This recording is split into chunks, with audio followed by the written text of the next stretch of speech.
Proceedings are resumed. We'll move on now to other business. Item number 5, Madam Clerk. Other business, private member motions. Private member motion number 6 of 2014-2015, immigration law, to be moved by the 5th elected member for Georgetown and seconded by the 4th elected member for Bordentown. I recognize the 5th elected member for the District of Georgetown.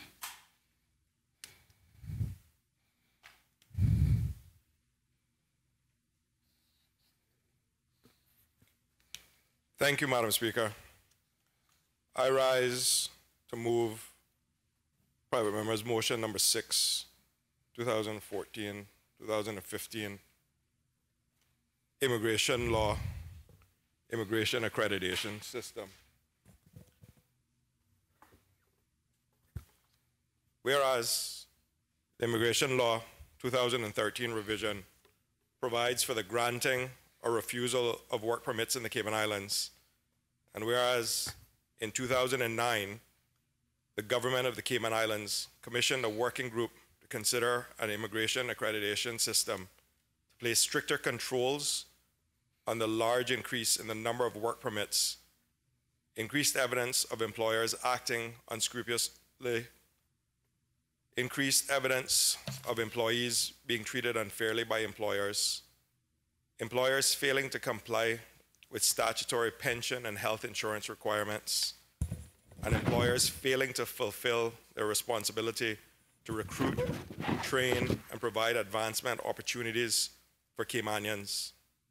And whereas the Immigration Department does not have the resources to verify in each instance whether an employer is complying with health and pension laws or other industry-specific statutory requirements, and whereas it has been recognized that employers who comply fully with all statutory requirements and who have a proven track record of employing Caymanians should be rewarded for their commitment. And whereas a system to be called the Immigration Accreditation System has been proposed to better regulate the granting of work permits, and whereas Cayman has had to traditionally import skilled labor to compensate for the shortage amongst the local labor market in order to meet its employment needs, be it therefore resolved that the government considers a review and, if necessary, a revision of the Immigration Law 2013 revision and the draft Immigration Accreditation System with the view to implement in short order and no later than in 6 months the methodology set out in the draft Immigration Accreditation System documents. Be it therefore also resolved that the government appoint a task force to consider any relevant revisions to the immigration law subsequent to the draft documents. Such task force to carry out public consultation and input from related stakeholders and present the revised draft of the Immigration Accreditation System, which draft will be included in a revised immigration law and brought into effect. Be it therefore also resolved that the government consider as part of the Immigration Accreditation System the Singapore model, whereby for each skilled worker imported, 10% of the work permit fee currently paid for such work permit holder be paid into a segregated fund by the Immigration Department. The fund should be used solely for the training and upskilling of locals in order to teach skills and retool workers in order to allow unskilled locals to enter into and succeed in the skilled labor market that they are currently not able to access. Such fund can also act as a workforce income supplement to replace social services for those able to work and actively look for work and willing to undergo such training in order to incentivize employers by supplementing salaries of locals training for employment. Madam Speaker. Is there a seconder to the motion on the floor? Recognize the 4th elected member from the District of Bordentown. Thank you, Madam Speaker. I rise to second private member's motion number 6 of 2014-2015. The motion has been duly moved and is open for debate. Does the fifth elected member for Georgetown wish to now expound on his motion? Please proceed. Thank you, Madam Speaker. Madam Speaker, this motion is about immigration and skills development. The motion asks that the immigration accreditation system, as proposed initially in 2009 and recently raised by the Premier during the budget debate, be reviewed by a working group to consider placing stricter controls on businesses who would seek to circumvent or subvert our immigration laws. Madam Speaker, the immigration accreditation system was designed to have companies pre-qualify before they could apply for new and renewal work permits. The system is something that needs to be reviewed, but it's a good first step in the right direction and should be given priority. Madam Speaker, when I researched for this motion, I looked back at some of the documents about the accreditation system criteria, and I just want to read some of those and to see if we as a country have achieved those since 2009 satisfactorily. One of the criteria was maintaining a high standard of business ethics, along with providing proof of the various licenses and regulatory documents, including compliance with national pensions, health, labor laws, etc. The second criteria was to develop talent within organizations, including by doing it in in-house training programs, noting the average hours of training per Caymanian employee, on-the-job training, scholarships for Caymanians, promotions of Caymanians in the last 12 months, and looking at that in terms of the ratio of the overall workforce, participation in local education programs, i.e. school programs, mentoring, work experience, etc. Sponsorship of youth leadership programs, including the example used there was the Junior Achievement Program, and providing cultural awareness training for all employees. Madam Speaker, that criteria also spoke about fair and equitable pay practices, percentage of Caymanians as employees, percentage of Caymanians in management, health and safety practices, disaster preparedness programs. It also spoke, Madam Speaker, about community programs, sponsorship of not-for-profit organization programs, participation in school literacy programs, youth programs, elderly assistance programs, counseling programs, etc., etc. Madam Speaker, it also spoke about business ownership, evidence of Caymanian ownership, evidence of profit sharing in accordance with the shareholding agreements. Madam Speaker, I would submit that we have done some of these things, but we still have a long way to go. And whilst this accreditation system is by no means perfect, Madam Speaker, I think it would serve as a constant reminder of what we as a country define good corporate citizenship as, and define the goals that we want for our people. Because with any kind of investment or development in Cayman, if it's not for the good of the Cayman Islands and the good of its people, then I again submit, why are we doing it? Madam Speaker,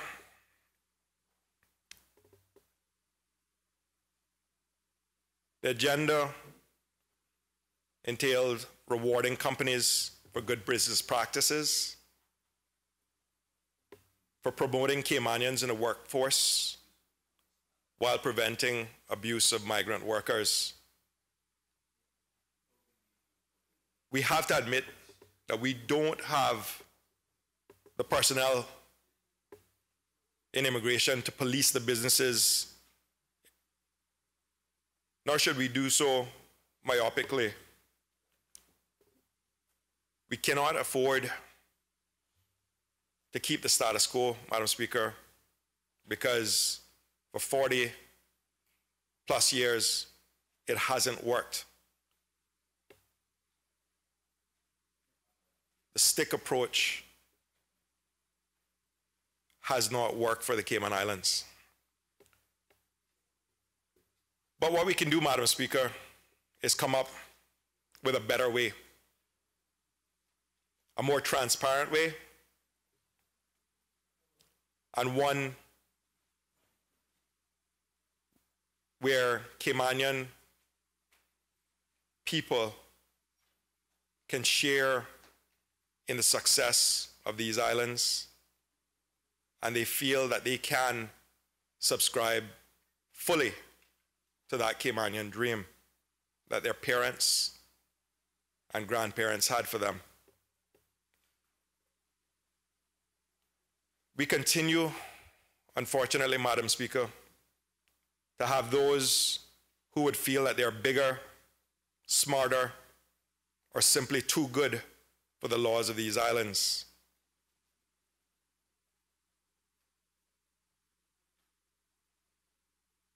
That cannot continue. Madam Speaker, the Immigration Department is unable to keep up with the fast-moving and dynamic immigration issues. We just have to look at the headlines and see some of the issues that come to the forefront that cause sometimes irreparable damage, and sometimes damage that we don't even know the quantum of, Madam Speaker. So I submit again that the stick approach hasn't worked. We cannot continue to have visitors to these islands detained, embarrassed, and upset because we don't know where that will lead. We don't know if every day we hasten some sort of economic downfall. A simpler system, a clearer system, a solution-based system is what we need.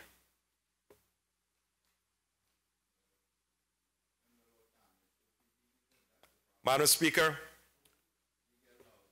the accreditation system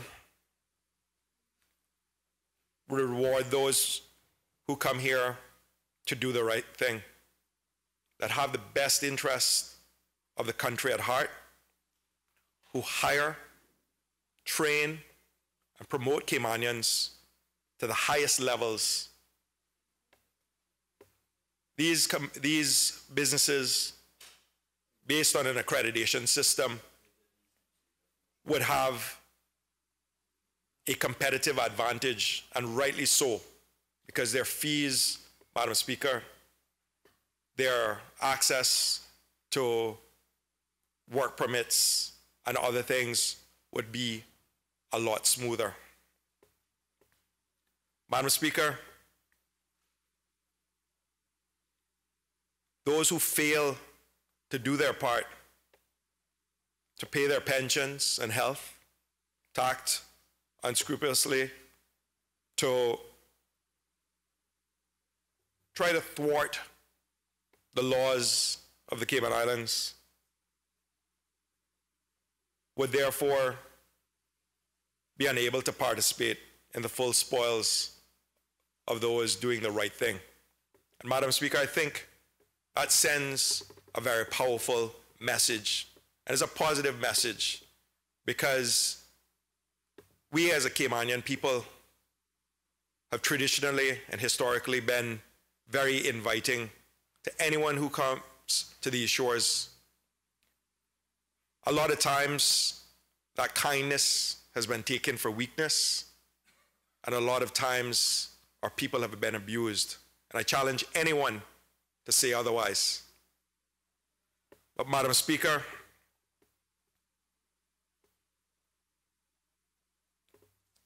for those who do, we should applaud them and we should thank them, because we are still not at that stage where we're fully self-sufficient. We must have immigration and we must get along. Madam Speaker, like I stated before, I think the accreditation system is a way of simplifying our immigration laws, and it's a good starting point.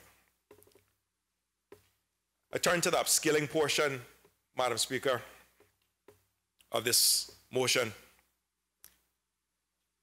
which surrounds employers contributing to a specific fund when they pay their work permit fees.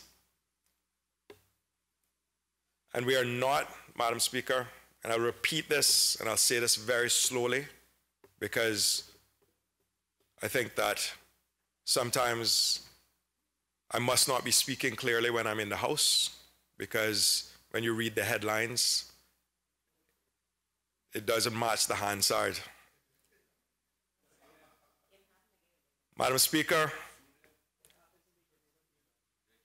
for fear of being confused, once again in the blogs, we are not proposing increasing any fees.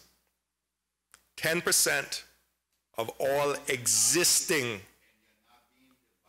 work permit fees will go to Skills Development Fund.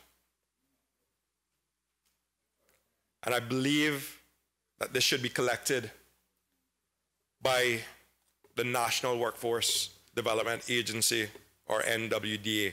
But again, I'm asking the government to consider this. That's just my suggestion. And maybe I'm a bit partial given the ministry I'm a counselor in. Madam Speaker, the proposed system would provide grants to companies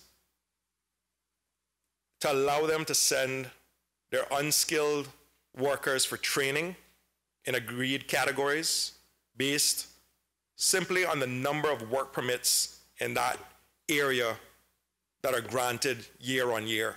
Because in some areas, we have few Caymanians taking up those skill opportunities. And the argument always is they don't have enough skills to get the job.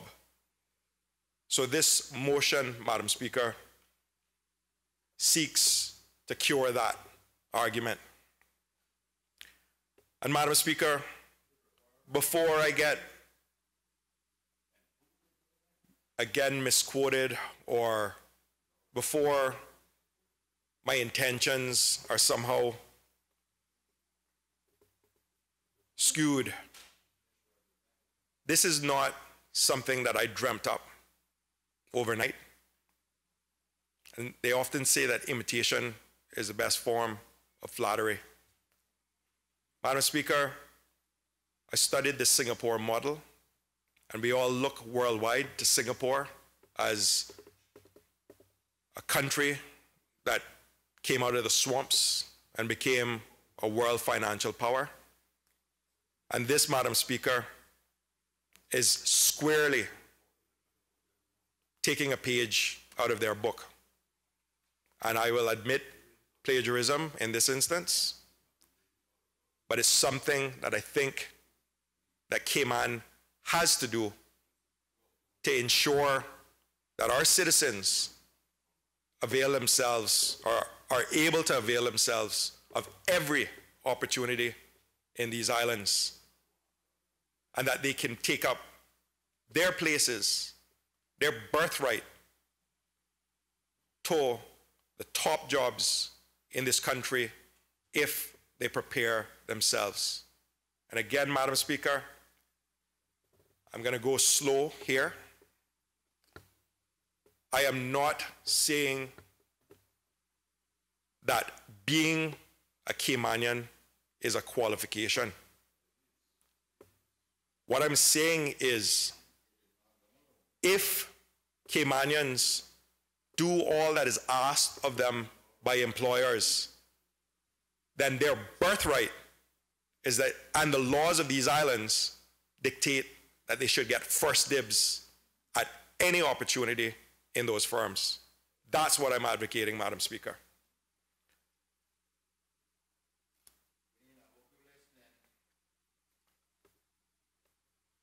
Madam Speaker,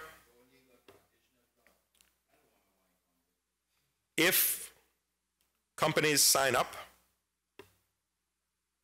they can get back some of that 10% that they would pay for their skilled laborers. So it's not a fund that you're saying you're paying into that you're not going to get anything back out of, because for your unskilled laborers in your organization, to be able to get them skilled up would increase productivity, it would increase morale, and it would cut down on your bottom line. It would reduce your bottom line, because you're not then having to go out and pay work permits because you've trained up local labor and you're reducing it. So to me, Madam Speaker, I see this as a win-win situation for both employers, employees, and most importantly, for the Cayman Islands. Madam Speaker, some of that money would go to formal training in terms of competency-based skills, classroom type settings like the Superior Auto program, where you go through a series of classroom and hands-on experience, but then you're assessed and then internationally graded on your competencies, so that when you pull that piece of paper, and that's what the old people used to say, once you get that education, that's the one thing that they can't take from you. And a lot of our people have the skills, they just don't have the paper to prove it, Madam Speaker. And this is what this fund would try to do. Those people that would have skills but can't, they can walk the walk, but they can't talk the talk. This would be taking those previous skills, putting them through the paces so that they can show the world and employers that they are equally as competent or better than anyone, anywhere that we are bringing in to these islands. That is my dream for the people of our islands, is that they be seen to be as competent as they really are in some instances where they don't have the internationally recognized credentials to prove it.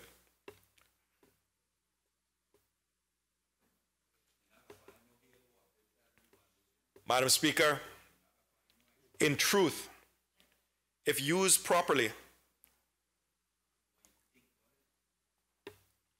this fund can severely reduce the amount of welfare paid in the Cayman Islands, because our Caymanians will be able to prove that they are skilled.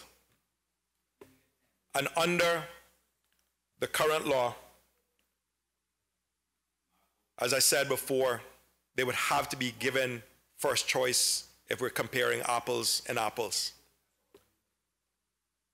The thought is that once upskilled and gainfully employed,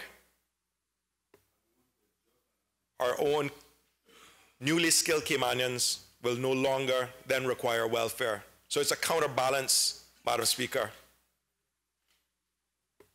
And I know that the analysis has to be done, but intuitively, I would again think that if we have a more productive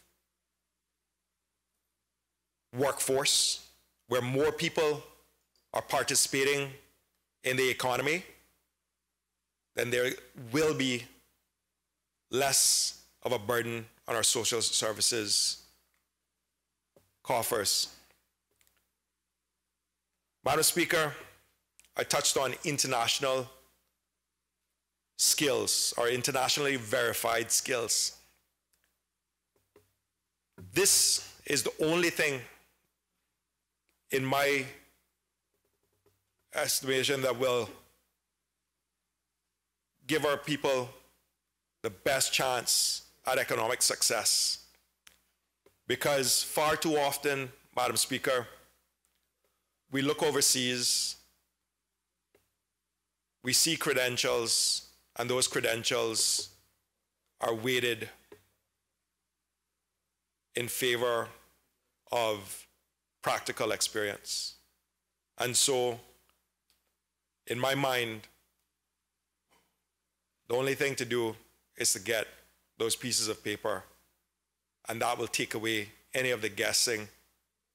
And at that time, if someone would then seek to still abuse or circumvent the law, then that's when we use the stick, Madam Speaker.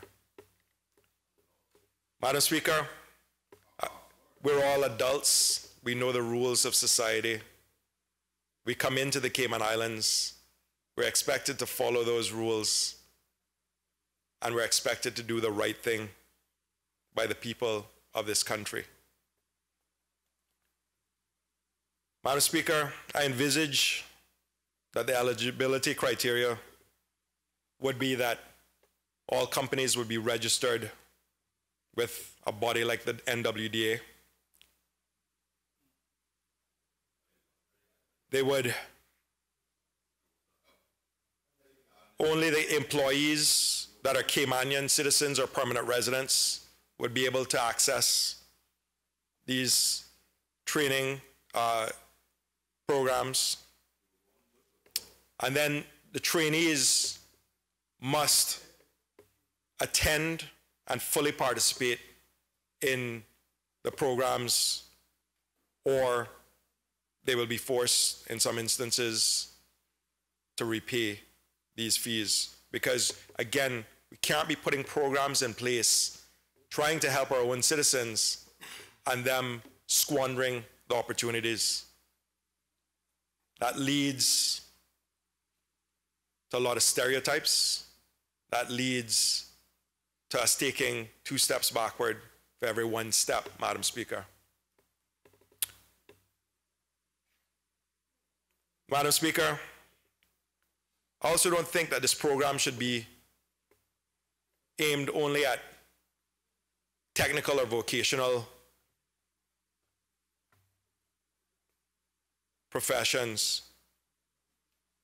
It should also help small professional shops like the law firms and accounting firms to better train Caymanian staff and encourage continued professional development across all job functions, from entry-level to managers and senior level executives.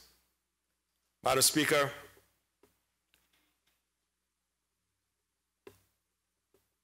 we have gaps across the board, and what this accreditation system and what this fund would do, or should be designed to do, is to fill those gaps. Let us do the proper analysis. Let's find where those gaps exist. Let's fill them, and then let's hold businesses accountable. Madam Speaker, these programs would also encourage collaboration with industry partners to address knowledge and capability gaps. We need to upskill our citizens to meet labor needs of employers. We need to have continuing education and training centers or apprenticeships led by industry associations to enhance our unskilled laborers. And the aim would be to give employers and Caymanians a sustained skill development pathway where Caymanians can plan their career progression while employers can leverage it for their company's future development plan. Madam Speaker, and again, I'm not talking about any kind of nationalistic lines or artificially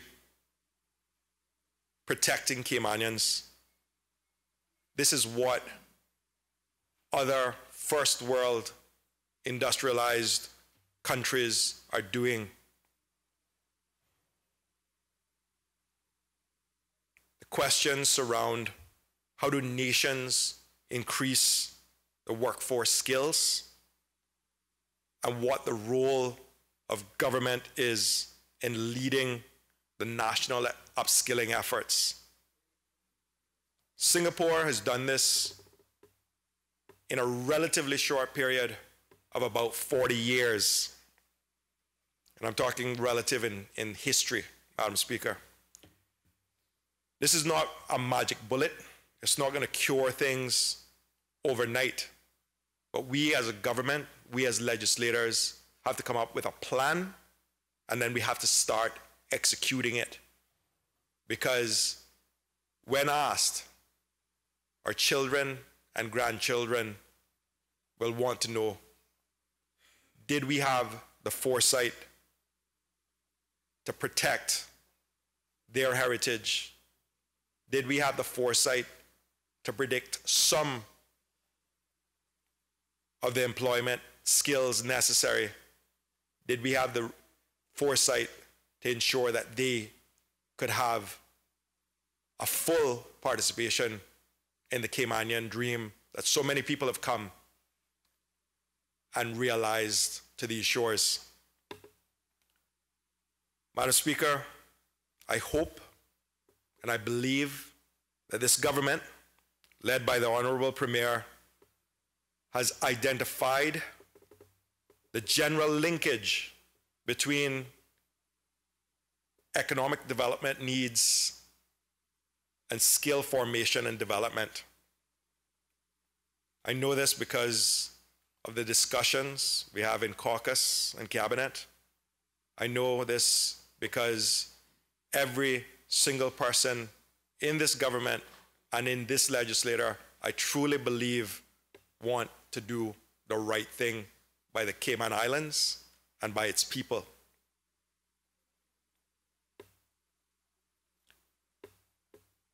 Madam Speaker, the Minister of Employment has identified that foreign direct investment is dependent on skills development and joint public-private sector cooperation for skills training, because it's crucial in the ability of the economy to meet its short, medium, and long-term goals. The government has also identified and embarked on educational reform for long-term skills development. A skills development fund that induces private sector firms to invest in upskilling is both timely and necessary, Madam Speaker.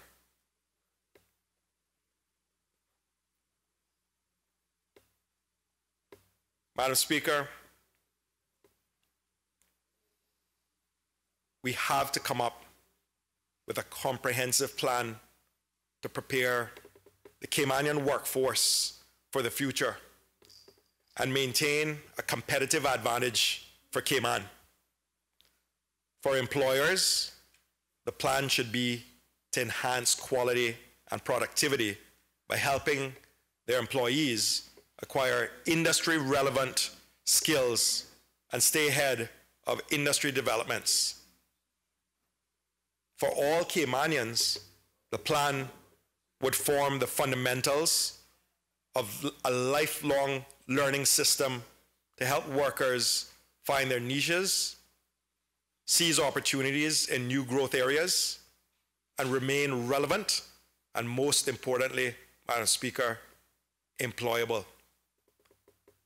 This plan would enable our workers, including rank and file workers and professionals, managers, executives, and technicians alike, to remain employable and to keep acquiring new, better, and relevant skills. Madam Speaker,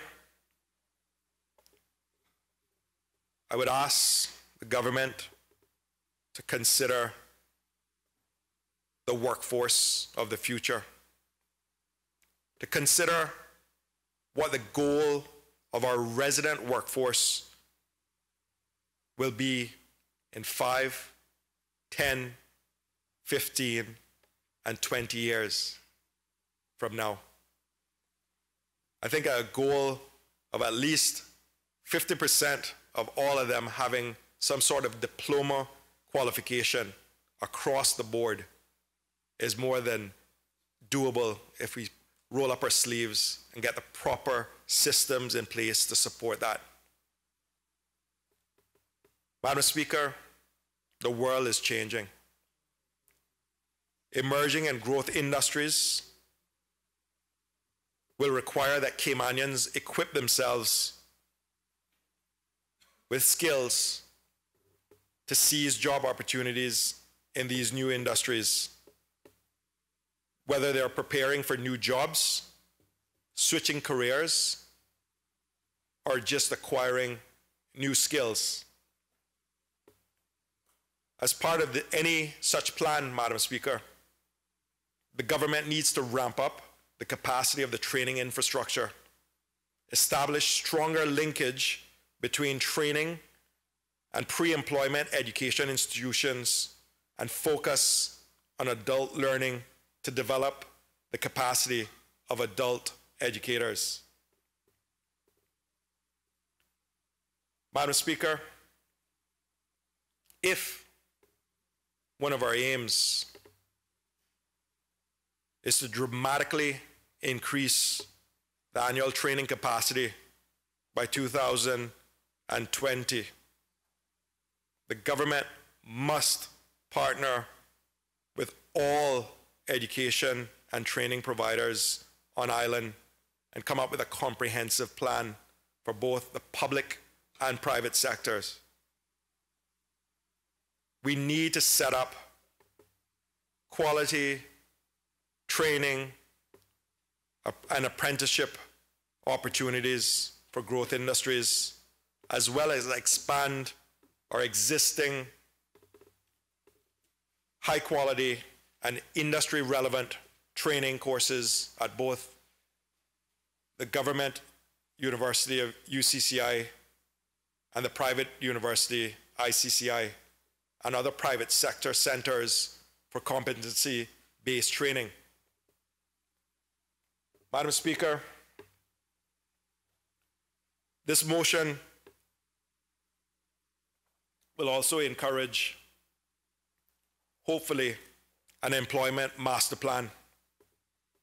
Because in addition to building stronger manpower capabilities, employers and workers also benefit from higher continuing employment and training capacity, enhanced funding support for training, and a comprehensive suite of structured skills training pathways across different industries. Madam Speaker, we can't prepare people for jobs. We have to prepare them for life. We have to prepare them to be able to cross paths with transferable skills, because the jobs that we know now will not be the jobs of tomorrow. We need to create critical thinkers with transferable skills. Madam Speaker, from my discussions with my colleagues, the government is committed to establish a high quality and sustainable infrastructure to support our workforce's lifelong learning and skills upgrading.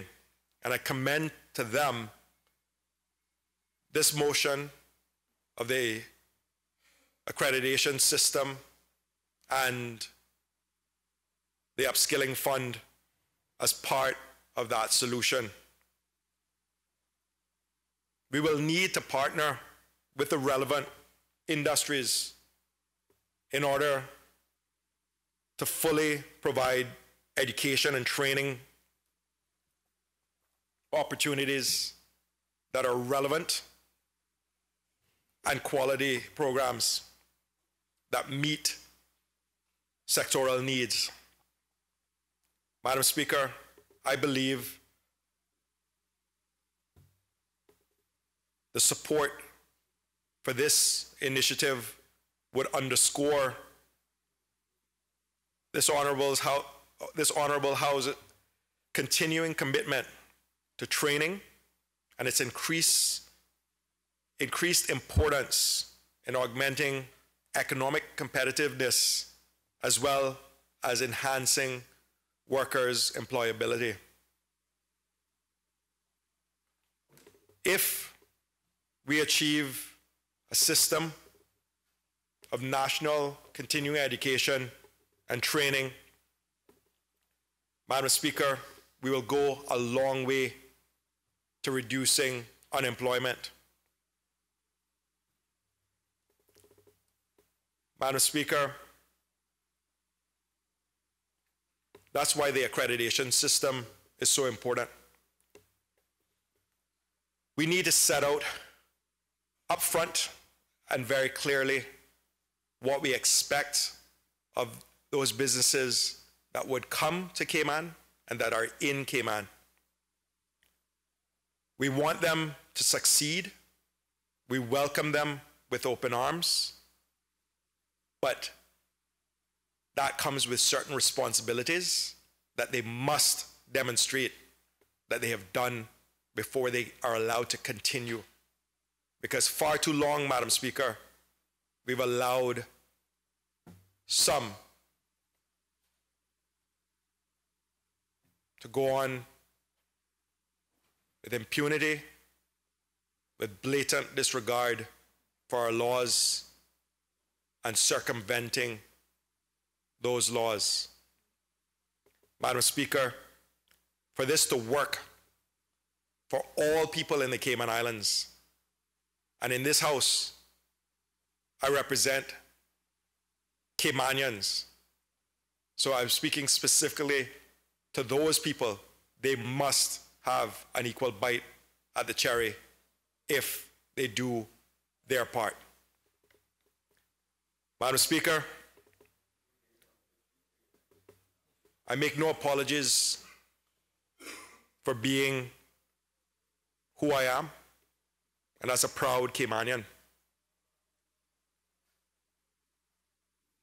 I will always be open to people from all walks of life, all jurisdictions, because I truly believe that if we get to know each other, the world becomes a smaller place, and we all become more productive, more friendly, and it's the way society and networking should work. But that's just me, Madam Speaker. I don't speak for anyone else. And for those people that would look at it another way, I say the carrot approach is the great equalizer, because it will affect businesses in the pocketbook if they do not do the right thing. Madam Speaker,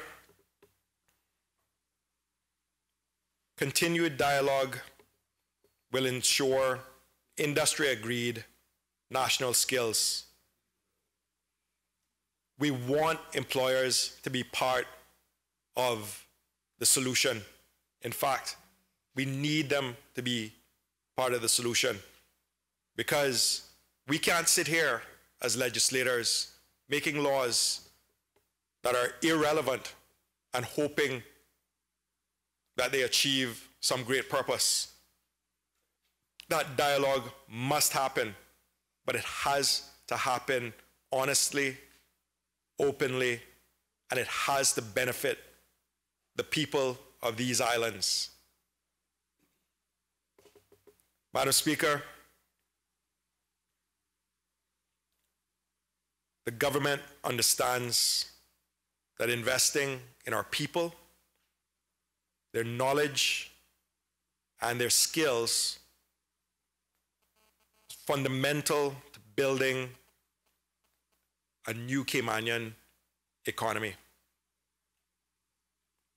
Every person, including every Caymanian, deserves the opportunity to get the skills they need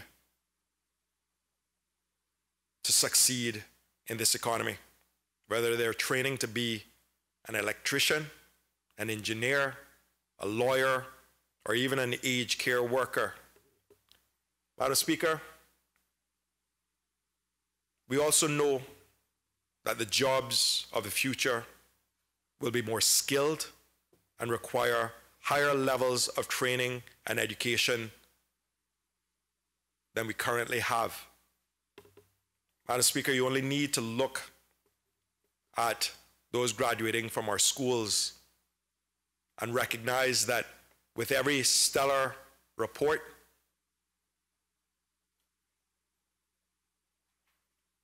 there are 3 times as many people in some instances that don't. What do we do with them, Madam Speaker? We see some of the results in our prisons. We see some of the results in the repeat offenders that we were just talking about as recently as Friday, Madam Speaker. We can upskill our people. We can circumvent that path to nowhere. But we have to come up with a plan, and we have to give them relevant skills, and sometimes not push them down a road that they have no business going down because they're not suited for that.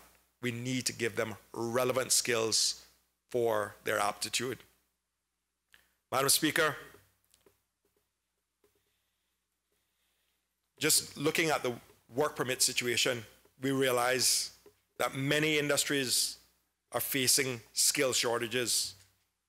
And when you speak to employers, they all say, if I could find a Caymanian that had the necessary qualifications, it would be a no-brainer to hire them, because I don't want to be paying the government such high fees for work permits.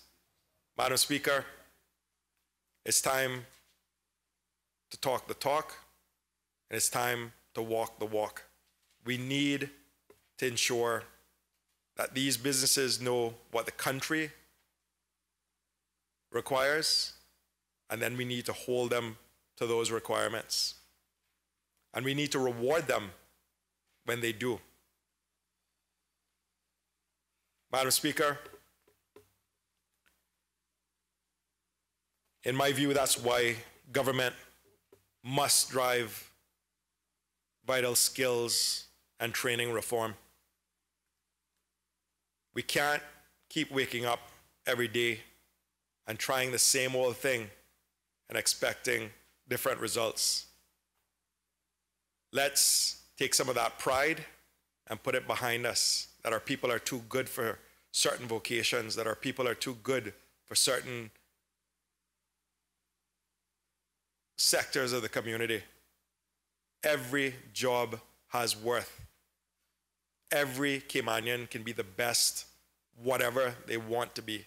And that should be something instilled from the minute they're born until the minute they die. Madam Speaker, successive governments have sometimes given vocational training and upskilling lip service. Some have made some headway, but we have to get it right. Before, we had some margin for error and people could bounce around and get jobs. We see now that that is not the case. I was at a meeting last Thursday night, and one of the people in the audience got up and said he put out an ad for part-time workers, and he had 175 Caymanians apply for part-time work. Madam Speaker, that spoke volumes to me. We have to upskill our people. Madam Speaker, I don't think anything that I've said today should be taken as controversial. It should be taken as nationalistic or anything of the sort. Madam Speaker, if it is what it is. But I think industry should be 100% behind this model as an effective way to meet workforce requirements and address the skill needs of the nation. It's in their best interest, Caymanians and non-Caymanians alike. Because if you're in business and you can get the proper skill set here, you're going to reduce your bottom line. Madam Speaker, I would be proud to be associated with something that in 10 or 15 years we can say we looked down that barrel, saw the light at the end of the tunnel, and we upskilled our workforce so that they could fully participate in the economy of the Cayman Islands. With the accreditation system, Madam Speaker, employers who do will be showcased and rewarded for co-investing with the government to train current and prospective workers to meet their skills demands. Skills, Madam Speaker, are the lifeblood of a modern economy, and the government must work hard to ensure that a majority of the Caymanians on these shores get the training they need to participate and share in the nation's prosperity, both today and tomorrow, Madam Speaker. In fact, training more Caymanians for the jobs of the future is both an economic and a national imperative.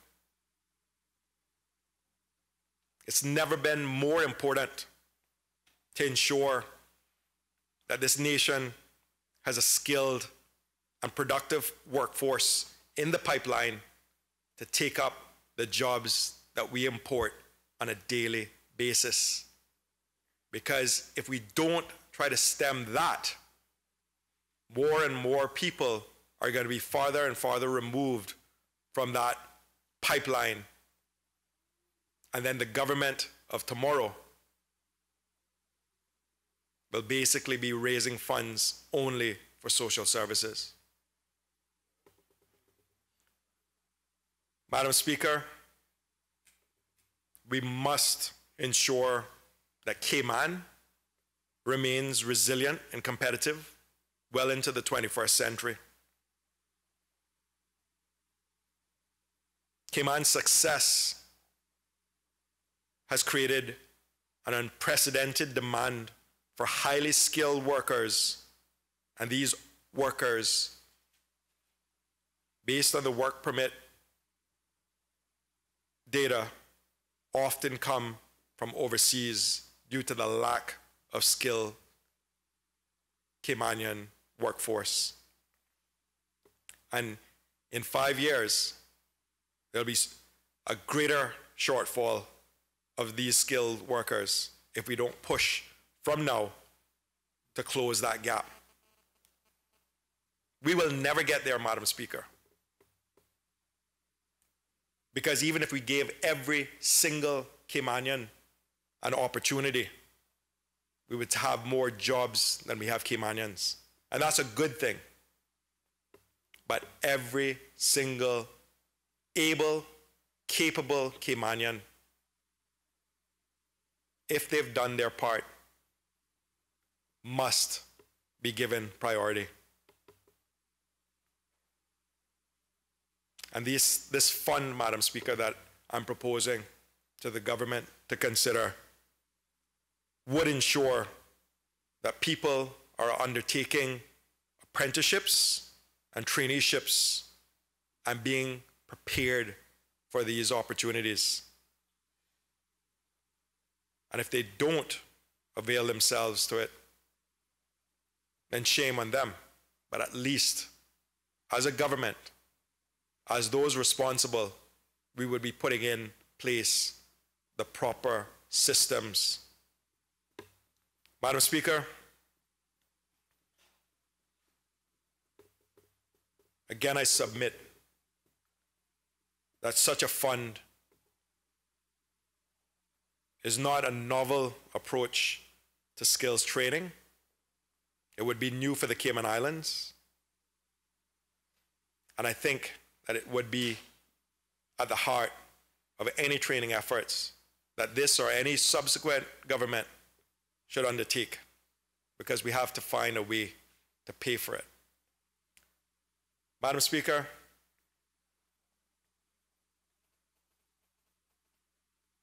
I believe that in such a fast-moving economy, more and more Caymanian businesses, and I use that term meaning resident in Cayman, no nationalistic separations there, are recognizing the importance of investing in their people to meet their current and future workforce needs. This fund is an innovative model that has been used in other places, including Singapore, to enable businesses to co-invest with the government to train, reskill, and upskill workers in areas of skills need. Madam Speaker, since this motion was announced in the papers on the 2nd of September, I've had a number of positive statements in support of the fund. But I will again say, this isn't my idea. I am just borrowing it because I don't believe in reinventing the wheel. I believe that it has been tested in other places and we can learn from the pitfalls that they've gone through and the tweakings. And I also believe in some homegrown medicine, Madam Speaker. And the now Deputy Governor, when he was Chief Immigration Officer, supported the accreditation system. And although the population has changed and some of the needs have changed, I do think it's worthy of review, refinement, and implementation, Madam Speaker. We have to simplify this immigration process. We don't have the people to enforce the laws in the plethora of categories that we do.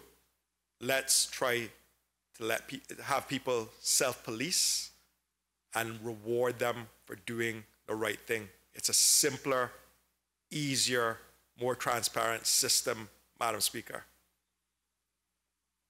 And I know my good friend, Minister of Finance, will be scratching his head trying to figure out where the money is coming from. But I would say to him that we need to look at the net effect, because if we can reduce people's reliance on social services, and we can upskill them, and we can prepare them for the future, that's a cost that should be worth finding. That's a cost that we should all try to sharpen our pencils and come up with, Madam Speaker. And it doesn't need to be from the work permit fees. I will leave that to better financial minds than mine. But that was my suggestion, and one that's echoed by the member from Bordentown. And I thank him for his support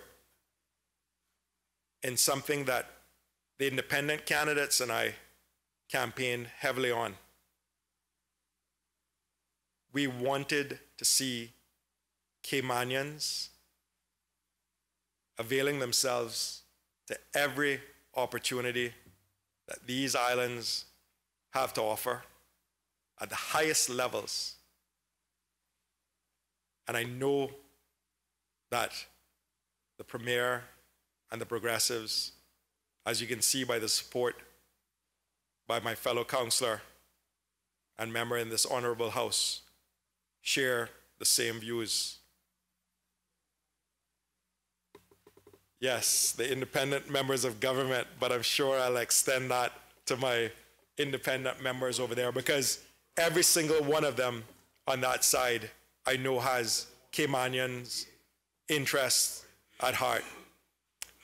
Madam Speaker, the fund would essentially operate on a sliding scale if we go the work permit route, because the large businesses and professional firms who have higher work permit fees would obviously contribute more. And it would give them the incentive, I think, to look at Caymanian labor and train it up, because they would be reducing their work permit fees over the long haul. And the smaller and medium-sized businesses would pay proportionately as well. But the benefit that they would get from this fund as a supplementary fund source for salaries and training would come back in droves, Madam Speaker, because this isn't about take. This isn't about putting it into general revenue. This is about ring fencing this and using it and then measuring the outcome of that dedicated effort to make our Caymanians better and eventually best. Madam Speaker, the objectives of this priority are to contribute to increased skill levels in the workforce and to enhancing the productivity of the workforce. But I also hope, Madam Speaker, that in time it will go a long way to ending some stereotypes of Caymanian labor. Because with skills, the morale will increase, the productivity will increase, and people will see what thousands of people saw in the past when they looked at Caymanians. Hardworking, knowledgeable, and some of the best in class in the world. And I think that it's time to translate that from seamen to every single profession in our country and remind our Caymanians that they have awesome opportunities, and that we as legislators and we as a government are here to help. Madam Speaker, I commend this motion to this honorable House, and I ask all my colleagues to support it so that we can start on the solution to a simpler immigration system, in assisting our citizens to avail themselves of every opportunity that presents itself in Cayman for upward social mobility and economic success. Madam Speaker, thank you for your indulgence. Does any other member wish to speak? The fourth elected member from the district of Bordentown.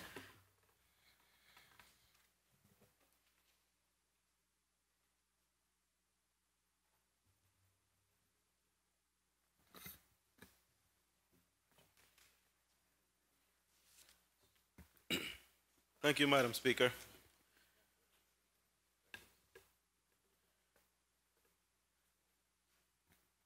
Madam Speaker, at first I decided I wasn't going to say very much about this motion because I know my colleague has done a good job explaining what it is that we're proposing here.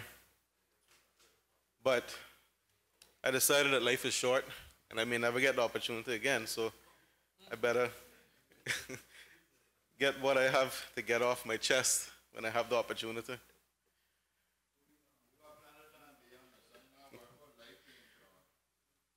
Madam Speaker, when the fifth elected member from Georgetown asked me to second this motion, I immediately agreed, but when I sat down and thought about it, I must admit I had a few second thoughts, because I'm more of an advocate for the stick approach rather than the carrot.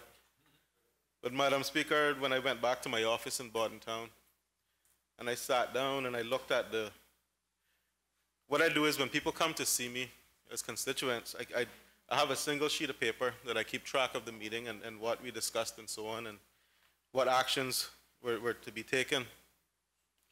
And I looked at the stack of meeting notes that I had on my desk, and I realized that they've grown to about 2 inches thick in a short year. And looking through those notes, Madam Speaker, I realized one thing.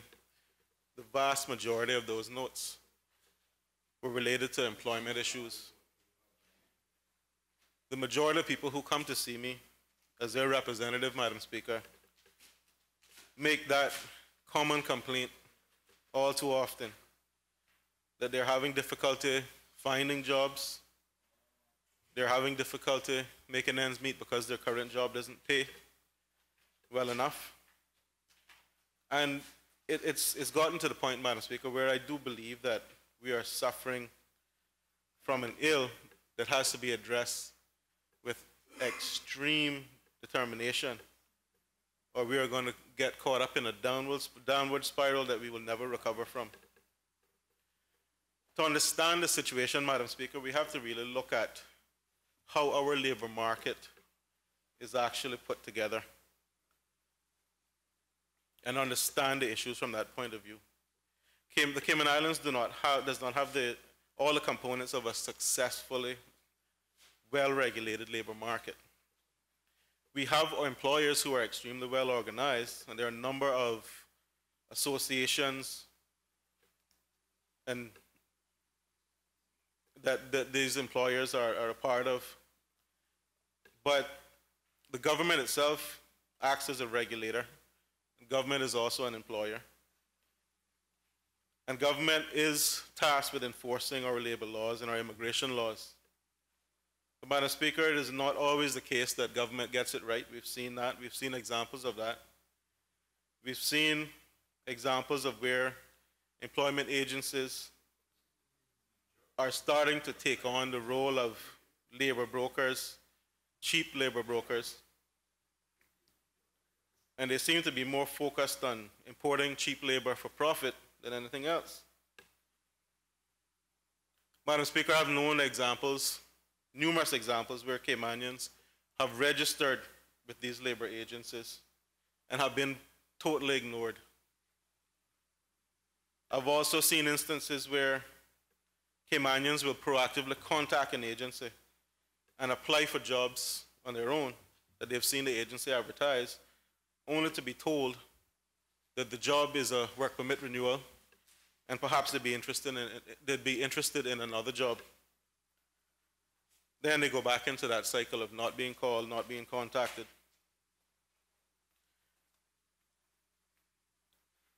I won't be naive in believing that anything can be perfect, Madam Speaker. But I do know that we have a lot of work to do in this area.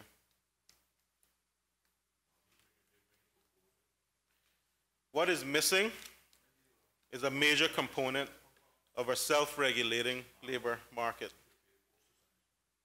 We are lacking representation for the labor itself, Caymanian labor. We have no unions, Madam Speaker. And in the face of this, government is called upon to be more proactive and less reactive in protecting the rights of Caymanians. This is the genesis of this motion, Madam Speaker. And I believe we are providing a proactive solution to a growing problem. I think this motion is an important first step in dealing with the exploitation of labor and discrimination against Caymanians. Yes, there is a need for the government to follow its own policies as well, and to hold civil servants to the same standards that we hold the private sector. And I believe that we can achieve those things, and I believe the Deputy Governor will speak to those concerns as well when he gets up to speak on this motion. The question I've always asked myself, Madam Speaker, is if immigration is the right agency to be dealing with labor issues. For the most part, they don't have direct access to the issues that come up within the labor market affecting Caymanians. And they're not able to engage the public from a labor point of view because they are obviously working to enforce the immigration laws from a border protection point of view. And they may not have the necessary synergies with the labor agencies and so forth to make the right decisions on work permits. I know this is something that we have worked on in the past year and more, and I think we are getting it right. But traditionally, there has been a concern that the Immigration Department may not have been the best agency for dealing with work permits. Not just from a point of view of being able to stamp a permit and say that there's no Caymanian available for that job, Madam Speaker, but also from a demand and supply point of view.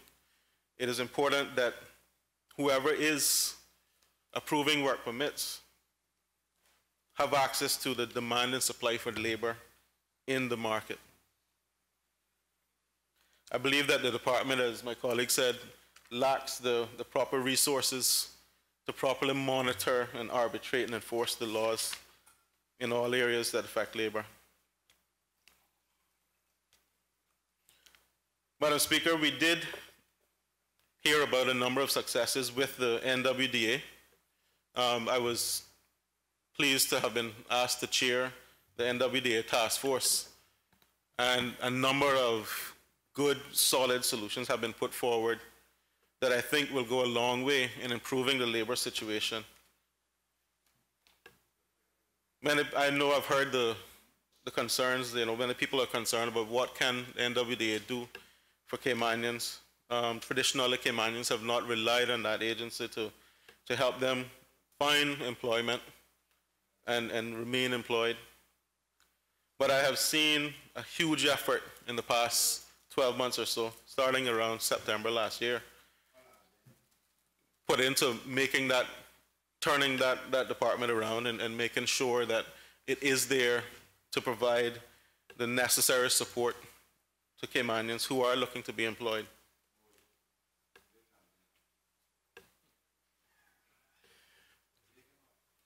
Madam Speaker, the jobs are there. My concern is, are the employers actively trying to hire Caymanians? When I look at the NWDA job list, which I now have access to, I tend to see the same positions over and over and over again. I really don't see an influx of new positions being registered actively. And I think that there are some employers out there who are only paying lip service to our unemployment situation and who say that they may be trying to support and hire Caymanians. But are they making a real effort, Madam Speaker? I believe some of them are not taking our efforts seriously. It's not all about beating up on the employers, Madam Speaker, but we have to decide what sort of relationship we want to have with industry and what we want for our people. The NWDA does not have the ability to influence the supply of labor, but I believe they're making important steps towards being able to influence what educational and vocational agenda the country has. But they do not have the ability to control the inflow of foreign labor. And that is where there's a major issue and concern. The NWDA, however, is working with employers to develop a skilled, educated, reliable pool of Caymanian labor who are suited to fill the jobs that become available within our marketplace. But I think we are now at the point, Madam Speaker, where we have to make it mandatory for all employment vacancies to be listed with the NWDA. Likewise, I think we're also at the point where we have to insist that unemployed Caymanians also register themselves with the NWDA. That is the only way that this relationship is going to work. In order to help Caymanians, we have to know who they are, who is unemployed, who's having difficulties holding jobs, who needs training, who needs the upskilling to be successful in the marketplace. We can't go about this using guesswork, Madam Speaker.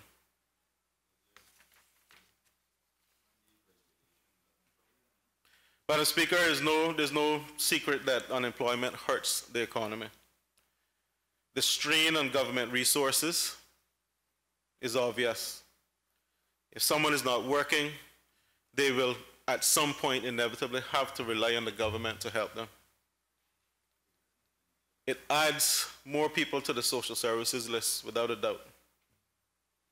And the increase in social issues faced by the country due to unemployment, I think, is unmeasurable.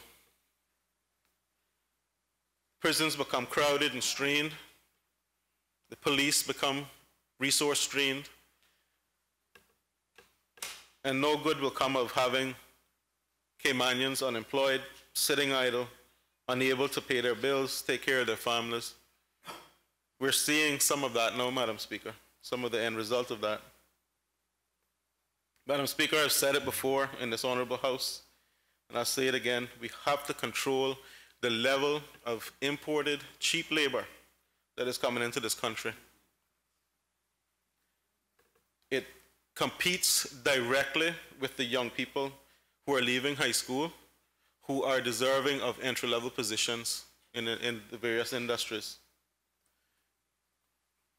There is stiff competition now for jobs between our young people and people who are brought in here as an economic relief to some employers. And further down the road, as those individuals, the longer they stay here, some may qualify for permanent residence. And again, that only seeks to make the problem worse. I know some will accuse me of being xenophobic, but it's the reality that I see reflected in those meeting notes on my desk, Madam Speaker. Labor, Caymanian labor, must have stronger representation in the marketplace. We will face reputational issues if we continue down the road of cheap labor and labor brokers. Madam Speaker, the Cayman Islands economy never had a thriving manufacturing component. And as a result, we never had a financial services sector that emphasized special knowledge-based Caymanian labor and instead relied on a steady stream of imported knowledge workers. I think we have to focus our educational opportunities in those areas where we see the most work permits being granted. There's no sense in training our young people to become rocket scientists when we need accountants. I know that there have been advances in the education ministry towards streamlining this and putting an emphasis on those areas where we see that there will always be a demand for Caymanians. And I think they have to be applauded for the work they've done in a short year. But Madam Speaker, we have a construction industry that now relies almost, I wouldn't say entirely, but getting close to it, on imported labor. And as the trend to outsourcing continues, this will only get worse. So as more and more development projects come online, Madam Speaker, we will undoubtedly see that the economic benefits to the economy are reduced. Overall, the impact could potentially be much larger. In terms of volume of labor, I think our tourism sector could be more closely compared to having a manufacturing industry here. But what have we done to entrench our middle class into this equation? Until this month, September, efforts to provide an education and tourism have been largely sparse and undedicated. And now, finally, we do have a real effort that has been put forward to accomplish that. We have to push the educational opportunities for our people, Madam Speaker. As one of the top offshore centers in the world, we should have people flocking to our shores, not just to enjoy the beach and enjoy the tourism product, but to take up educational opportunities here as well. We should have the top business schools. We should have the top tourism training facilities right here. Those are the two things that we are extremely good at.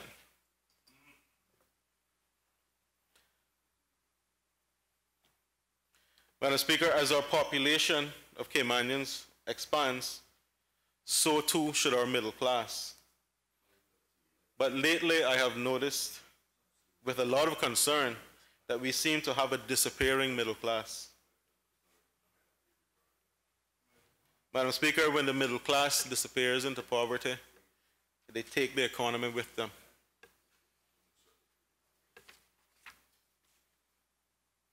We do not want to end up in a situation where we have the very rich and the very poor. There must be a thriving, successful, healthy middle class to keep this country's economy going. They have to be our most cherished group of Caymanians. We cannot, Madam Speaker, have our young people leaving high school to join the unemployment line. And it's happening now, and now is the perfect opportunity to stop it. It is not too late. We can put things in place to ensure that our young people have a bright future ahead of them.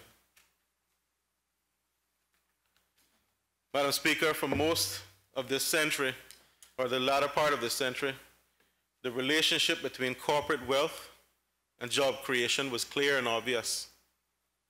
As businesses prospered and grew, so too did the jobs and job opportunities for Caymanians. And that is how it should work. As firms and corporations grow, there should be a corresponding increase in jobs and benefits, salary increases, all the financial benefits for Caymanian employees.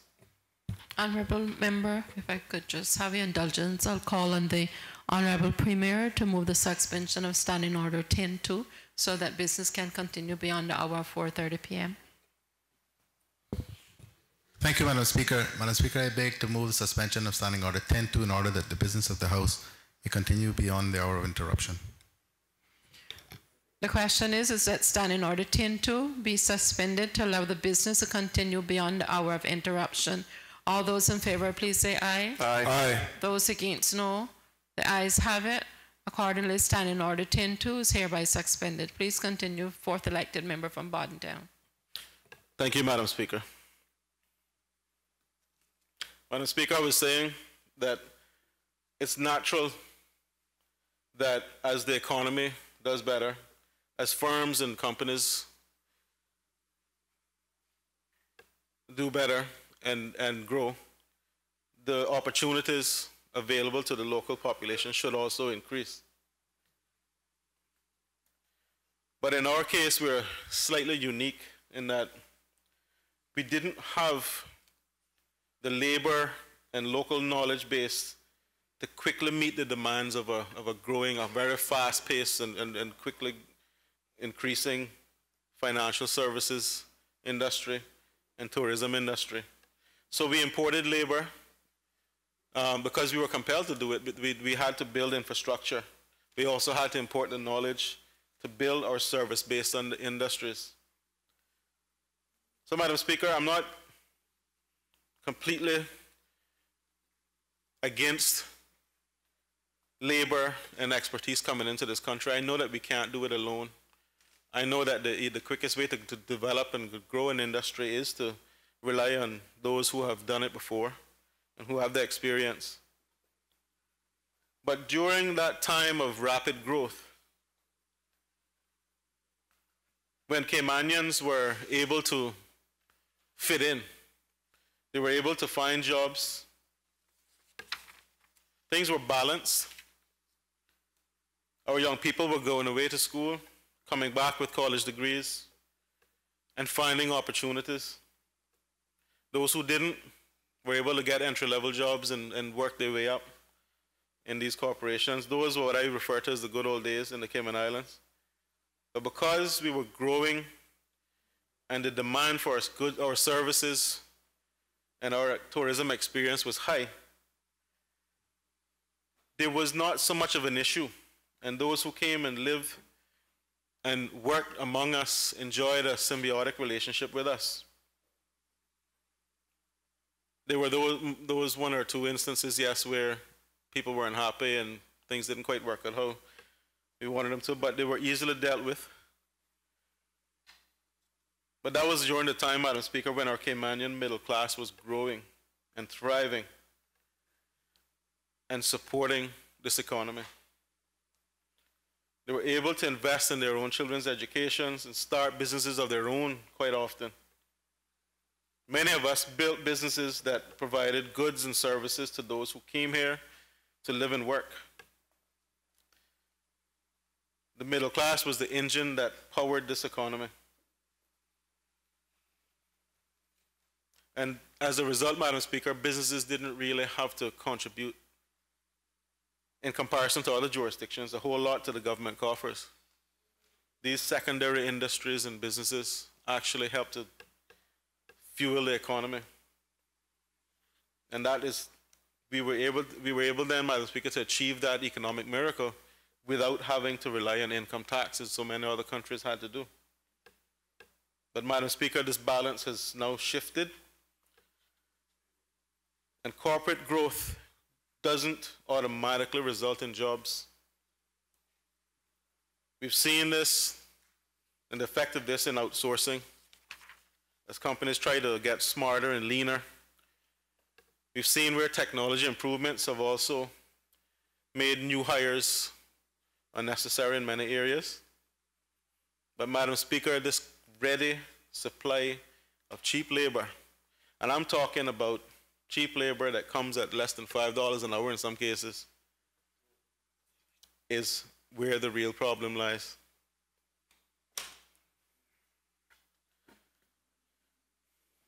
These are all factors, Madam Speaker, that result in work and employment opportunities moving away from our middle-class Caymanians.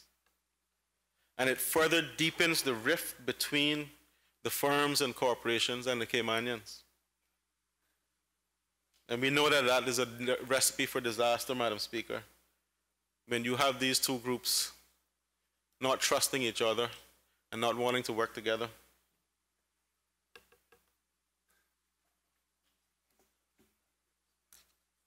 Madam Speaker, you just have to look in the newspaper at the ads, and you'll see a number of jobs that many years ago were considered entry level and didn't require so many qualifications, and they're now asking for things like university degrees, and you wonder how this happened.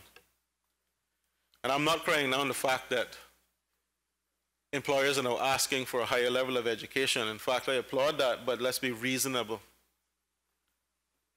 There's no doubt in my mind that in many instances, these things are being used as deterrents so that Caymanians don't apply for these opportunities because the salaries just do not match the requirements.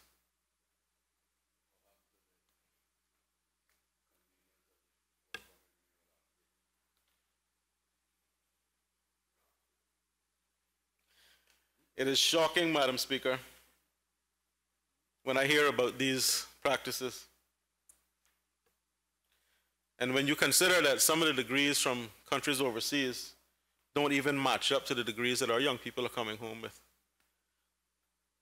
It's deplorable.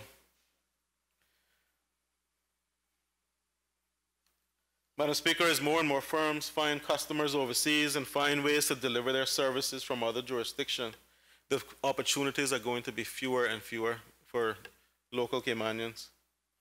And we have to face that reality and be prepared for it. Our government policies must be directed at preserving our middle class. It is probably one of the most important things we can do to help this economy. We must promote Caymanian entrepreneurship. And I'm pleased to see that the Minister of Financial Services has actually already embarked on that journey by introducing a package of incentives for small businesses. We must invest in education and training. Madam Speaker, we need an education revolution in this country. We can no longer allow our young people to fall by the wayside and people to use the excuse, Madam Speaker, that they're not ready for the workplace, they're unfit, they can't perform. We have to take responsibility for our young people and ensure that they are prepared and ready to take their place in society.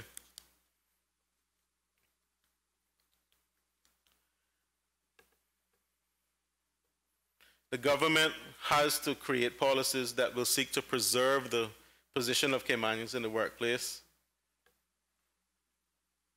and thereby allowing the middle class to survive. Government policy that finds ways to restore the balance between growth and prosperity and Caymanian in the workplace. We have to stop this vicious cycle, Madam Speaker. The one that is developing between employers and Caymanians, where Caymanians are often angry at the businesses and the businesses feel hamstrung.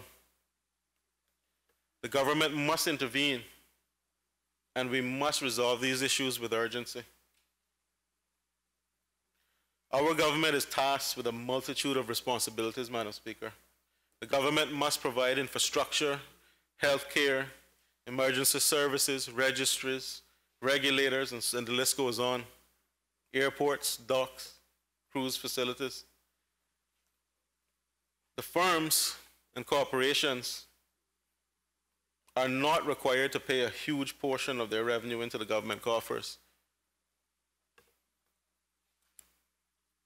But I think, Madam Speaker, we need to see a much larger commitment from a lot of these organizations now to show that they are going to become good corporate citizens and that this is truly a partnership. Their long-term prosperity and ours are linked. There's no refusal of that fact. We have to work together. But we cannot allow this vicious cycle to keep perpetuating itself, Madam Speaker.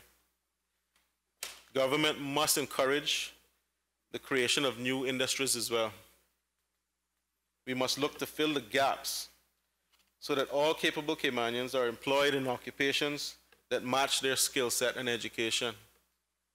In creating new industries, we will fill certain gaps that have now been left in our economy, because we have seen a contraction. We have seen where economic activity has fallen off globally. And in order for this economy to be revived, government must look to ways of being innovative. I know that the 5th elected member from Georgetown said it earlier, Madam Speaker. We can't keep trying the same old things over and over again.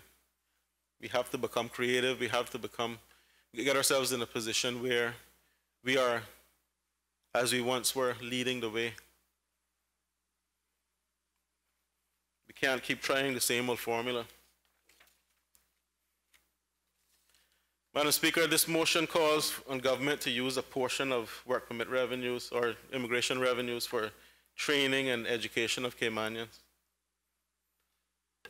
We, on this side, the government, willingly do this because we recognize our obligation to our people. Whenever an effort like this is made, Madam Speaker, I see the successes. I see the young Caymanians who have been given opportunities, Madam Speaker, and they're taking their places in society as those who do get the opportunity, and they're proud of themselves. You know, and let's not get caught up into saying that Caymanians don't want to work or Caymanians don't want a certain type of work, because I see the young people now working at the fast food restaurants. I see them going out of their way to show me when I pull up at the drive-thru that they can function in the workplace. The politeness, the attention to detail, the smile, it's there. We do have Caymanians who will do those jobs. So I don't want to get caught up into thinking that our kids only, and I've heard this so many times before, our young people only want certain jobs. Necessity, the need to feed your family, pay your bills, has driven a lot of Caymanians to reassess, reevaluate, and they are willing to work. They just need the opportunities.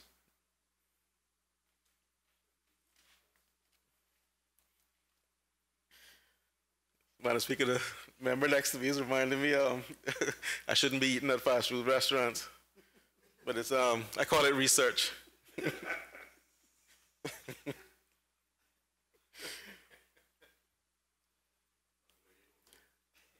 Madam Speaker, this government is keeping its word.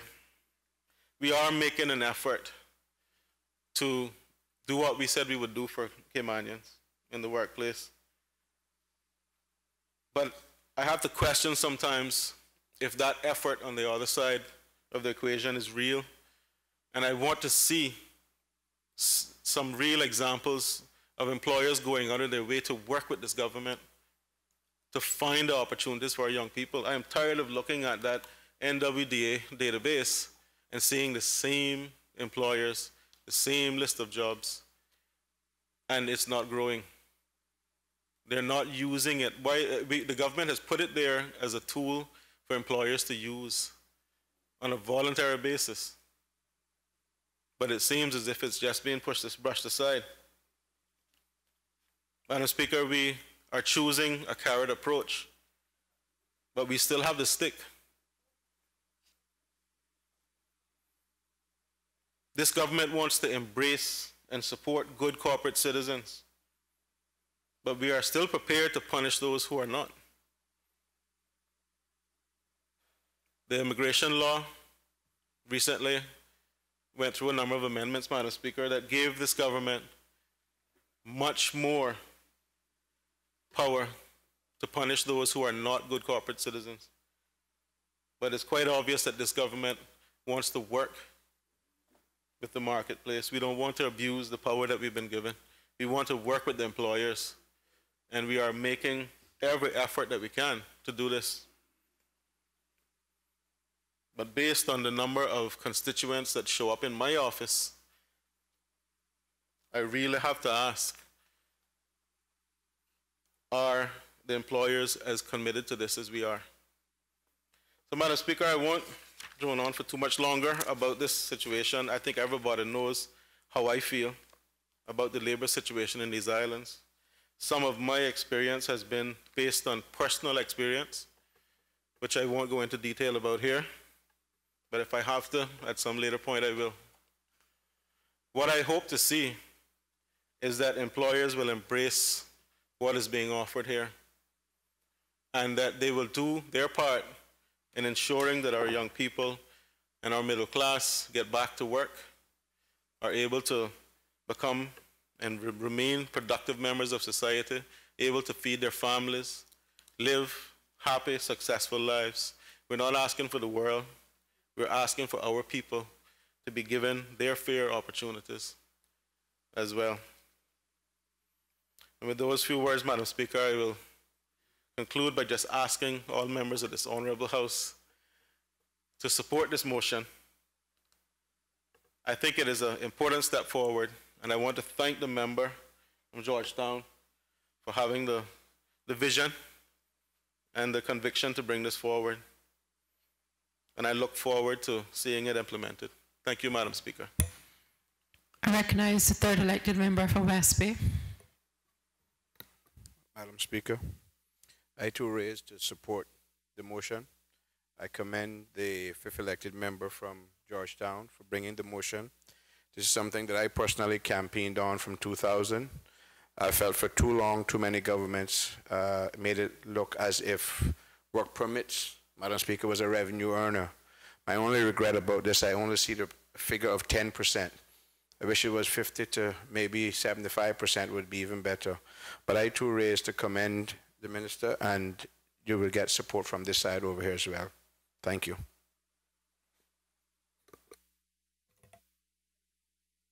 Does any other the member from North Side?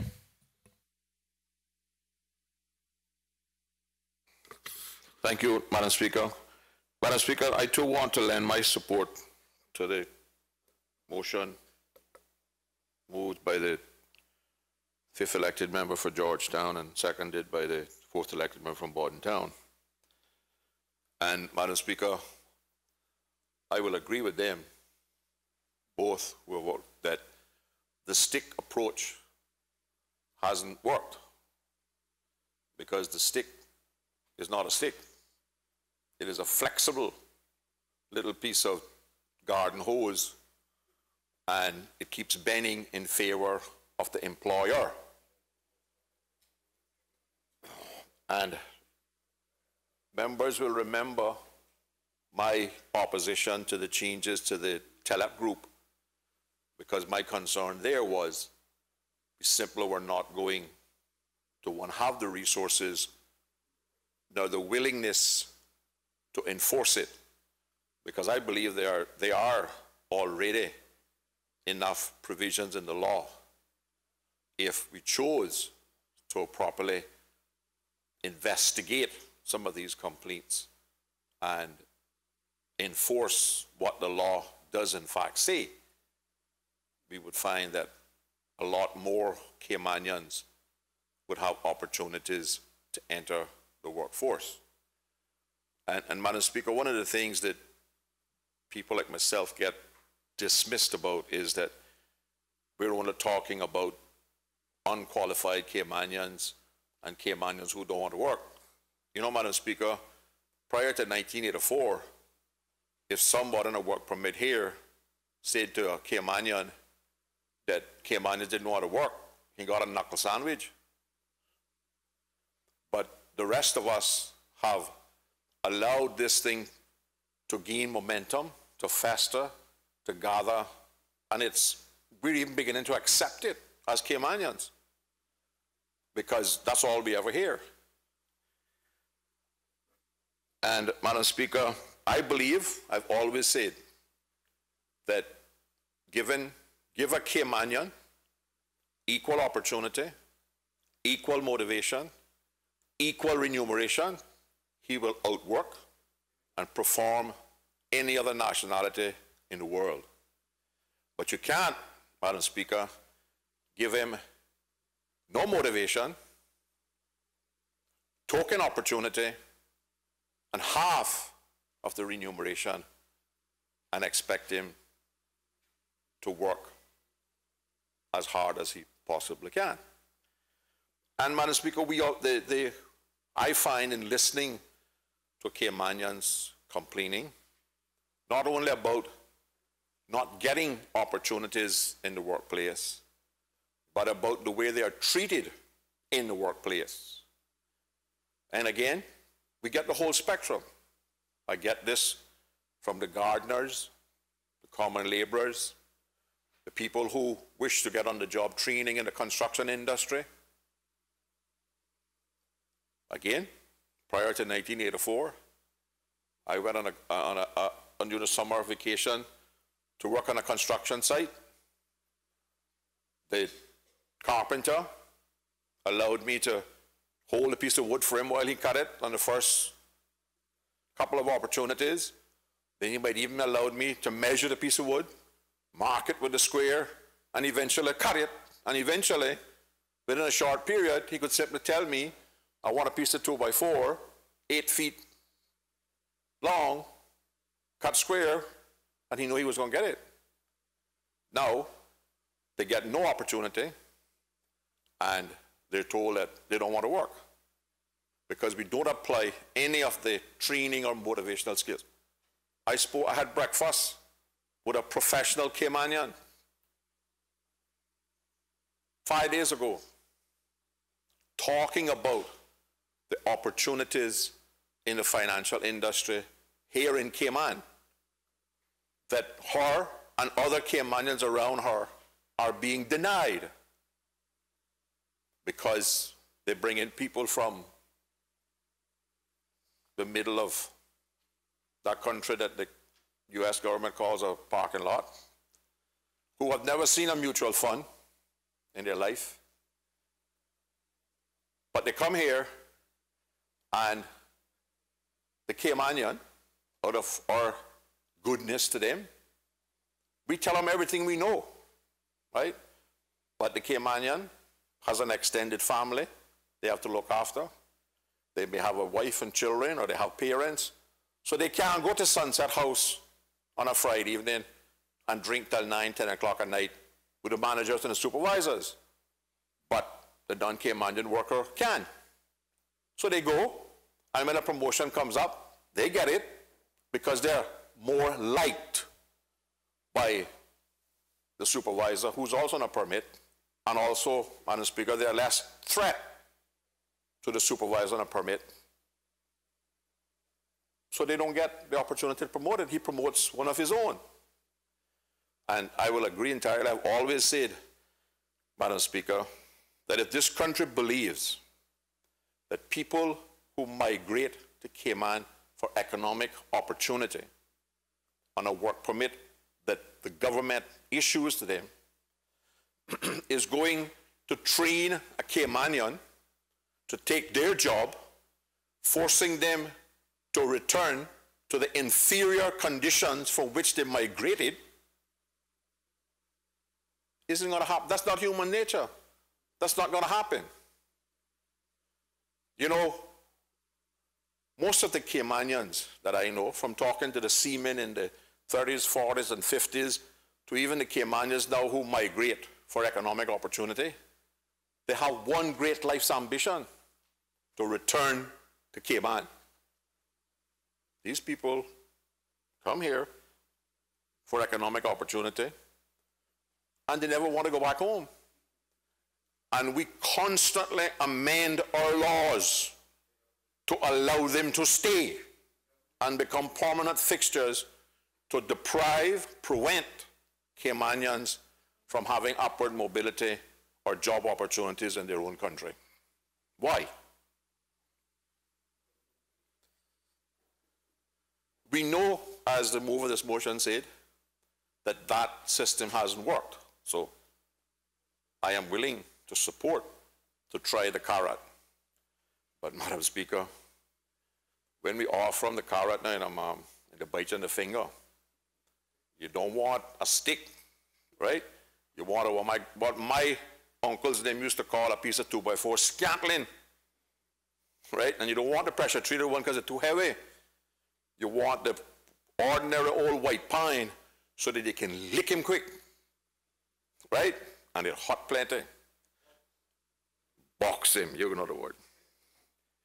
So, Madam Speaker, while I support the government taking the opportunity to offer the carrot, and it is true that we have some good corporate citizens. That's a fact. Problem is that in my view, we have more bad than we have good. But that's just my view. But we do need to show some appreciation for the good ones. And I think that this is a good approach. And Madam Speaker, we don't need to do any expensive manpower survey because we know exactly what positions we need to train Caymanians for. It's called a work permit. So we can go to the immigration department at any time and easily determine how many accountants we need in this country because they're all permits. We know exactly the amount we need. And we can attempt, we can't train them all 1 year, Madam Speaker, we know that. But as long as the economy was growing large enough on an annual basis to accommodate all of the school leavers at some job level or other, both from high school and from university, and accommodate the work permit holder, it wasn't a problem. In the last 5, 6, maybe 10 years, that hasn't been the situation. But we don't want to go to quota system because that is too restrictive on the private sector. But, Madam Speaker, if we know that we have 10 Caymanians qualifying as accountants this school year, and we know, based on the statistics produced by the Minister of Finance, that the economy is only going to grow by 1.5%, it is highly unlikely that unless we cancel some permits, those Caymanians accountants will find jobs. Madam Speaker, will some of those people be smarter, more capable, more assertive, more aggressive than others? Absolutely. My concern, my commitment to them is they must get the opportunity and get their foot in the door. Then they have to compete. But we simply tell our people that while my parents have mortgaged their house and everything else to help me get an accounting degree, and the bank payment is $4,000 a month, we must compete with somebody from another country who's willing to come here and work for $3,000 a month. And we must take the job for $2,500 so we can make sure we get it. In the meantime, parents are losing the house because you can't make the payments. I have said, Madam Speaker, for many years that, and I hope that the Minister of Finance, who's an economist, doesn't criticize me for this statement, but the only commodity that I know in a free market society based on capitalism, which is in high demand, short supply, and has no value, is qualified Caymanian labor. Because, Madam Speaker, I held one of those positions in the financial industry where they gave me a big title, Senior Manager, Human Resources and Training. I couldn't hire the telephone operator. And 1 year, I took the initiative. I went to the high school, I spoke to the principal, and I said I would like to get the 8 top people for accounting based on last year's exam, because they're likely to pass the O-level, GXC, whatever the exam. Invited them in to the partners to have a lunch with them, hoping that the partners would encourage them to take up accounting, right? and would be willing to develop a relationship with them, to encourage them, mentor them, right? And get them involved in the accounting field.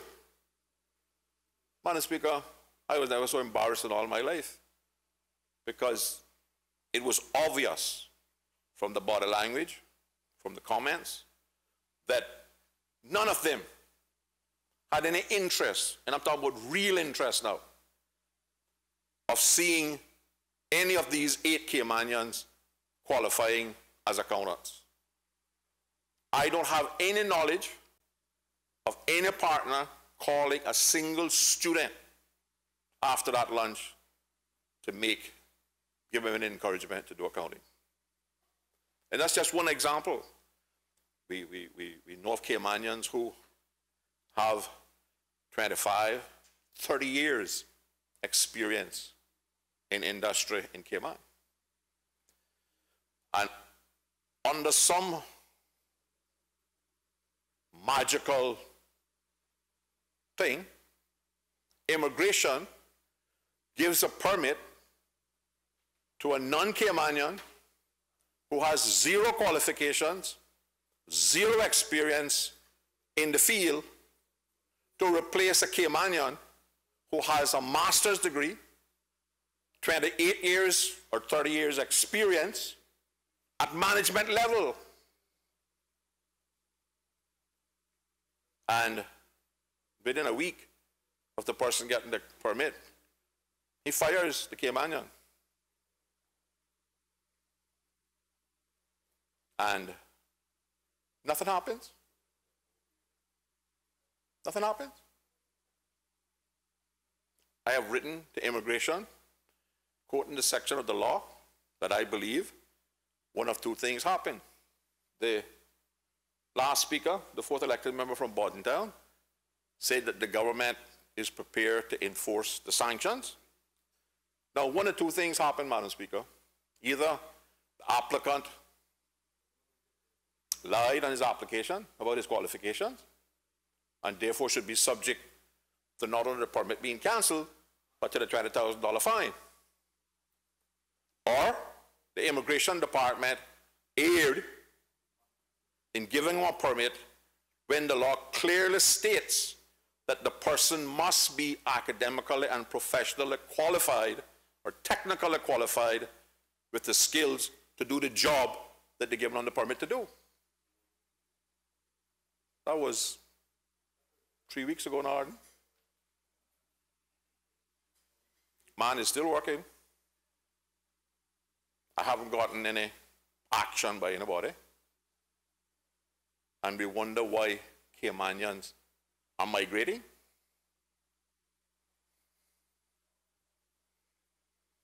Now, the only other concern I have is that the mover and the seconder proposes to give this thing to the NWDA.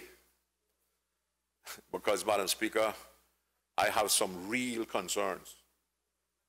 Because, Madam Speaker, while I believe that the government has good intentions with the NWDA, I think we need to start over. Because I think that some of the things that the former government intended in creating that agency have left it with such a negative view in the community that don't care what the present government does to improve the services, it's going to have any respect in the community. Certainly, I can guarantee you they will have 0 respect in the Northside constituency. I used to get these, well, I still get them, messages every month, going to the Northside Library to have this, to be available to Caymanians, to Northsiders. Taking it, we're coming out to you. Madam Speaker, me and my office manager spent 3 weeks signing up people, announcing it in the church programs, everything. We had 25 people at the library at the time that they said they were going to be there. Nobody showed up. Nothing happened. Nobody got fired. I am not aware that anybody got disciplined. I got on the phone in my usually calm, serene, begging way, and they agreed to come back the next day at my office to see these people. Of course, Madam Speaker, now I have to go now that night and find these 25 people, because I didn't get that response now, although we started working on it from 10 o'clock in the morning till after 5, something to 7, I think it was when they finally got to me. Anyway, we managed to get a few. They came out there, Madam Speaker. They spent an hour trying to get on to the portal from my office, and they couldn't make the computer connection. Finally, they said that when they come back the next month, they would send a technician as part of the team, because they were convinced it was, the problem was my office, that the level of service in my office was so poor we couldn't get through. Now, I had no problem getting on Google and producing Google Maps or anything else right in front of them. And Madam Speaker, this was not a junior officer that came to my office. To the best of my recollection, it was the top person, supported by other people. So, Madam Speaker, the point I'm trying to make is, I think this is a good motion. I think it is well intended. But I believe if it is going to work, we need to have persons that are really, truly committed to it working, and not simply looking to maintain a silo. Because, Madam Speaker, I went to the NWDA a couple of weeks ago. I would like a list of people who can do common labor and need some post hole dug. Put up some fence. Oh, no, you can't do that. No, you can't bring, I'll put this in, I carried a letter, Madam Speaker. This is what I'm looking for. Give me 10 people. I need somebody that can, not afraid of Cliff, not afraid of Iron Crow, not afraid of Jack Hammer, etc., etc. Oh, no. We cannot take the letter from you unless we have a job description attached to it. Okay, no problem. So I went home, typed up the job description. Because we were in LA, I didn't get back there for about 2 or 3 weeks.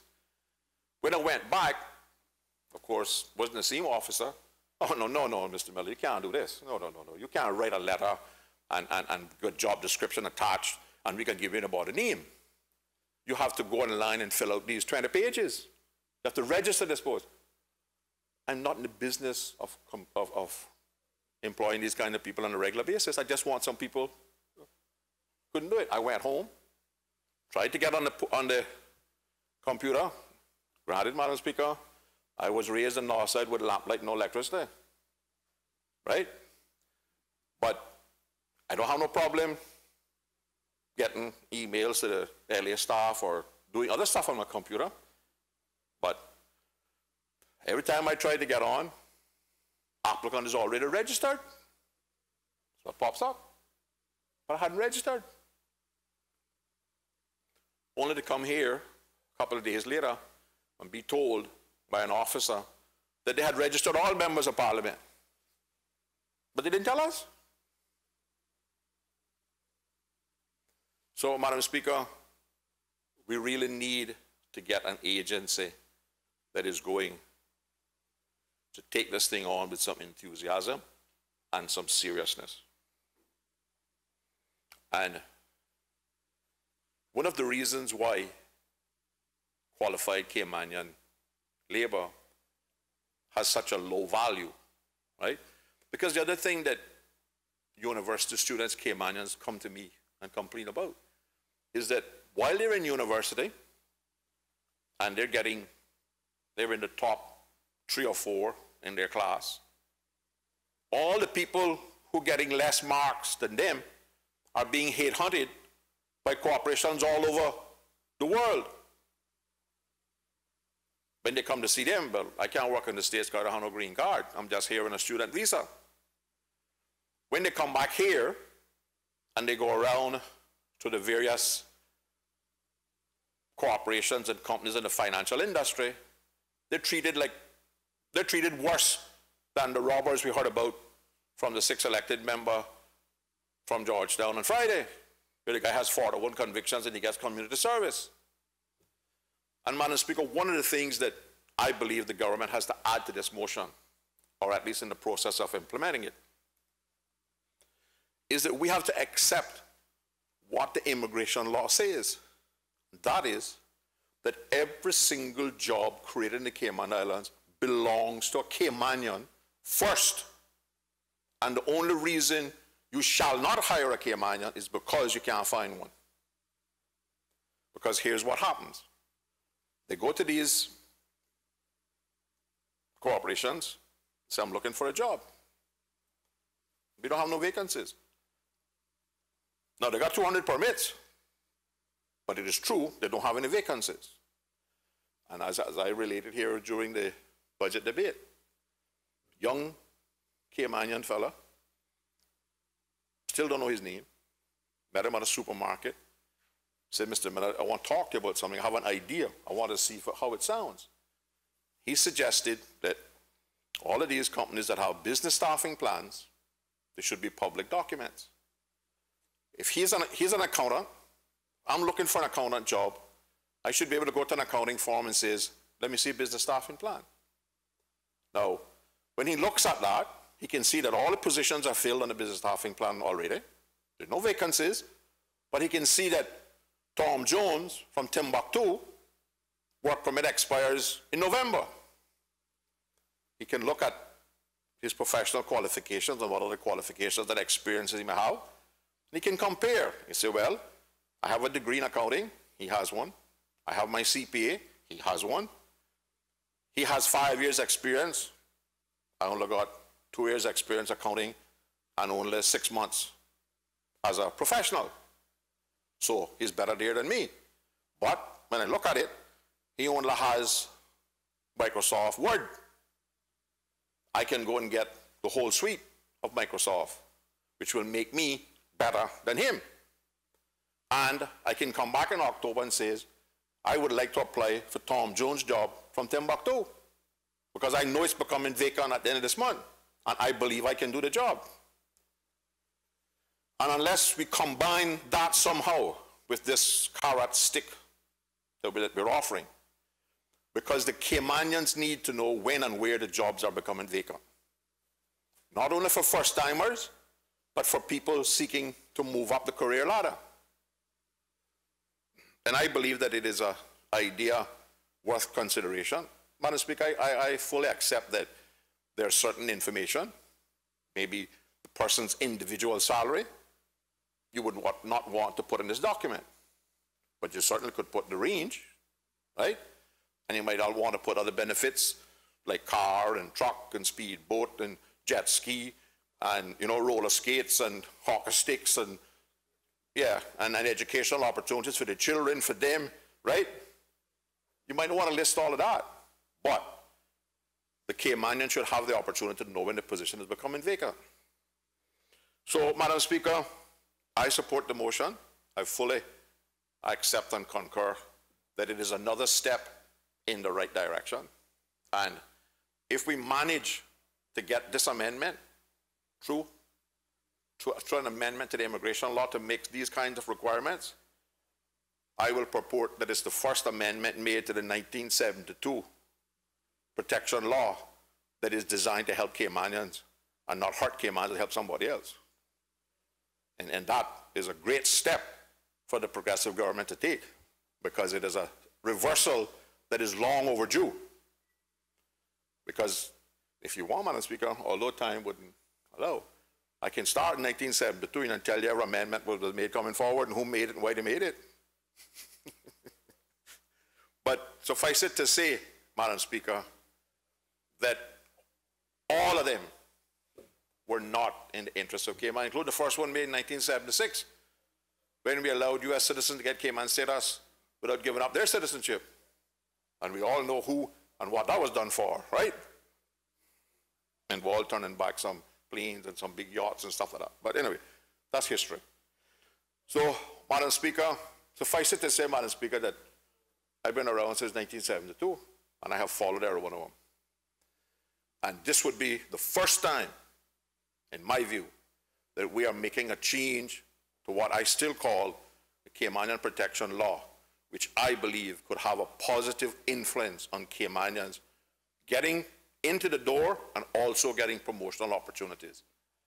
Because, Madam Speaker, I can tell you from experience that even when Caymanians get inside, they don't get the same training as the non-Caymanians. I've talked to people being articled in the law firms, they tell me that. I know, I've seen it in the accounting firms. The Caymanian don't get the same training on the audit file that the work permit holder gets. Something is wrong with a formula where it takes a academically, professional, qualified, gone overseas and done the stint and experience 7 years to become manager, and a non-Caymanian can do it in 3. And if you look at the performance appraisals, you would be hard-pressed to find any difference on the annual proposal in terms of performance, dedication, commitment, or anything else. But for some reason, the person gets it 4 years earlier. And Madam Speaker, I think we need to do that. Because this kind of thing affects the wider society, you know, Madam Speaker. 1974 was not Arden, or 72. We built a brand new courthouse. Somewhere in the early 70s, right? We had probably a maximum of 10 to 15 lawyers, and maybe only 2 law firms in town. Today, we have, I don't know how many law firms. We have over, I think it's over 500. Now, lawyers in this country, they are making millions. If you add it all up, it'll be billions in profit annually. And we can't afford a new courthouse. All of them benefit from having that new courthouse, you know, Madam Speaker. Because when we built that one out there, it was the pride of the Caribbean. But here we are now, we've been at least 15 years, more, 20 years at least, talking about the need for a new courthouse. But we can't find a way to fund it when we got 600 lawyers, but we could find a way when we had 10 to build a wonderful courthouse. And Madam Speaker, I would have as a guess that without the building of this building, the courthouse, the country would have been, and the glass house, the country would have been hard pressed to have had the growth in the financial industry that we have enjoyed for the last umpteen years. But again, Madam Speaker, because we allow too many people to come in on this work permit business, move too rapidly to the top, while denying Caymanians the opportunity to move to the top and become partners and equity partners and keep the wealth here, all of those billions are transient. And that's why we can't build a new courthouse. They need it more than I need it. But they're not willing to commit to or to sacrifice any of their wealth. And the first thing they do when the bottom line charge is to tether downwards is to look for cheaper labor. We all know in the 70s and 80s, the Canadian economy was in bad shape, so we could get Canadian accountants relatively cheap, right? Then we went to the Filipinos because we could get them even cheaper in the 90s and 2000. Then we had a decision by the government of South Africa that put a lot of professionals out of work, so we could get them even cheaper. So even though the Caymanian was getting better qualifications, but the parents were spending more money, the government was spending more money to educate these Caymanians, they couldn't get the job opportunities because we keep deflating the salary. if you look at the newspaper today, you will see that a qualified accountant, in some instances, the post is being advertised less today than it was in 1983 or 84. Certainly less than the 90s. Again, because we can get cheaper labor. But in the meantime, though, Madam Speaker, because the Caymanians have had to invest in the infrastructure to allow that growth, our cost of living has gone up. But wages are always being maintained and deflated by the importation of cheap labor. So, Madam Speaker, I believe that the time is now, and I hope the government now is not going to tie this up now in long-term studies and come 2017 election we haven't done anything. I'm hoping that the mover, the last one did it because they approved a similar motion. Wasn't quite as well done as this though, Mr. Member for East End. That one was rather shallowly developed and poorly thought out and presented with 48 words only. Just mix them up and resaddle them, mix them up and send them back out. But this is a much better idea, right? Has a much greater opportunity to really affect what we're trying to do. So, Madam Speaker, I would hope that by the November sitting, any amendments, if any, needs to be made to the immigration law are prepared and presented in Parliament, and they can count on my vote, Madam Speaker. Thank you very much. I recognize the Honourable Deputy Governor. Madam Speaker, thank you very much.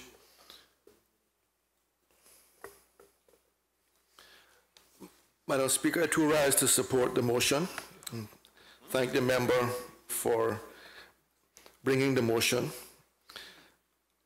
I'm well versed in the proposed accreditation system.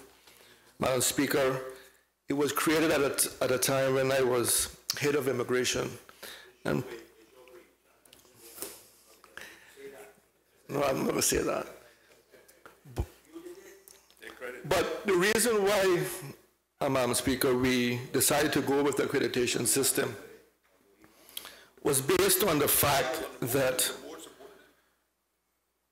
we at immigration at the time, and I think that's still the case now, keep very detailed records on employees, but we don't keep a significant amount of records on employers. And Madam Speaker, what we must always recognize is that employees do not take away jobs. Employers give jobs. So where our focus must be is on employers. And one of the cases that really focused our attention on this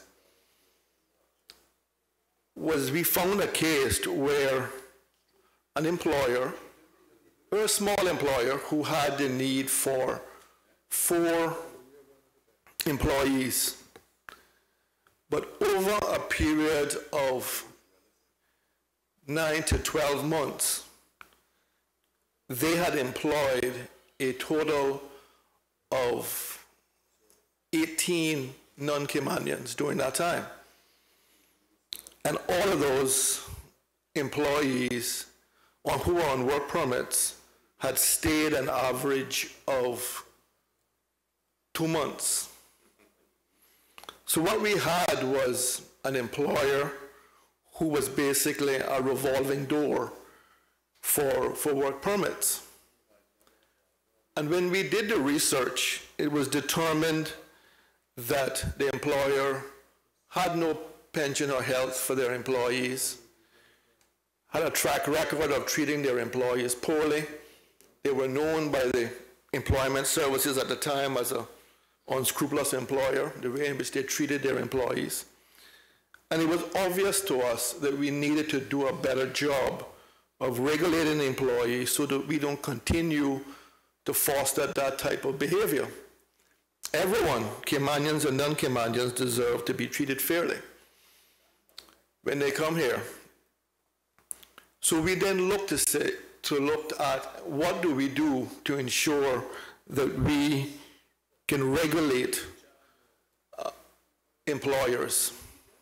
And the mover of the motion talked about the carrot and the stick, and we all very much agreed with that at the time and still do now.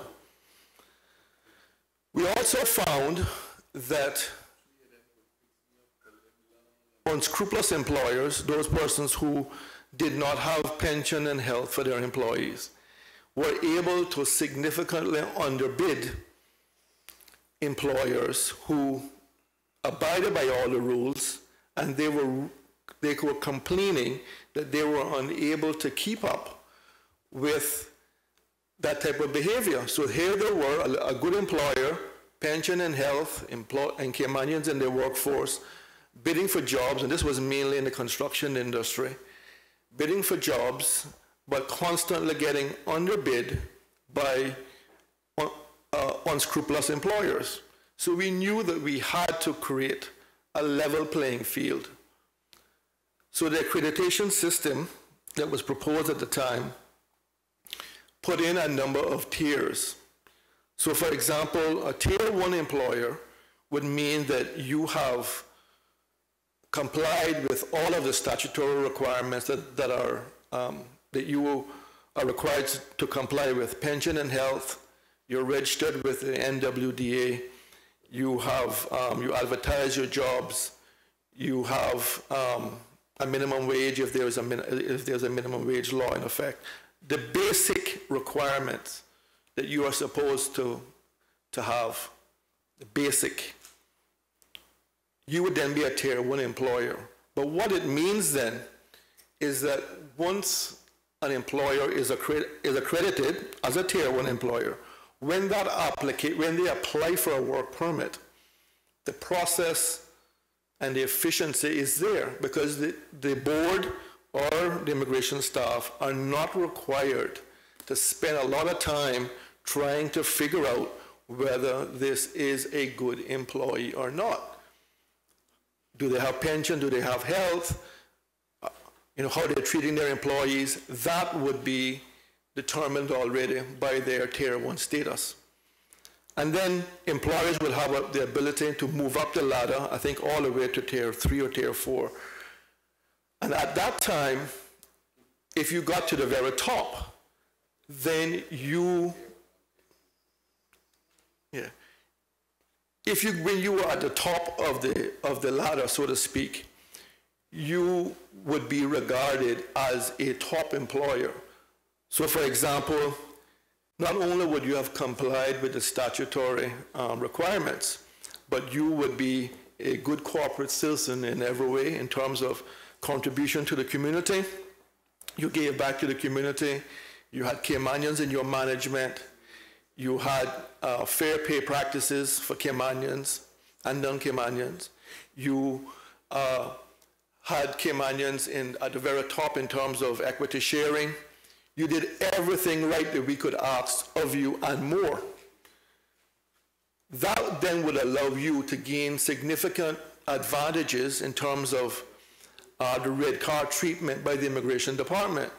So when your applications came in, they would not be thrown in a box with the tier 1 employees. They'll be put in a special category and turned around within a matter of days. Because why would we spend time on work permits submitted by a company who we already know is doing everything correctly? So, Madam Speaker, that was the genesis and the plan that we had in place for the accreditation system.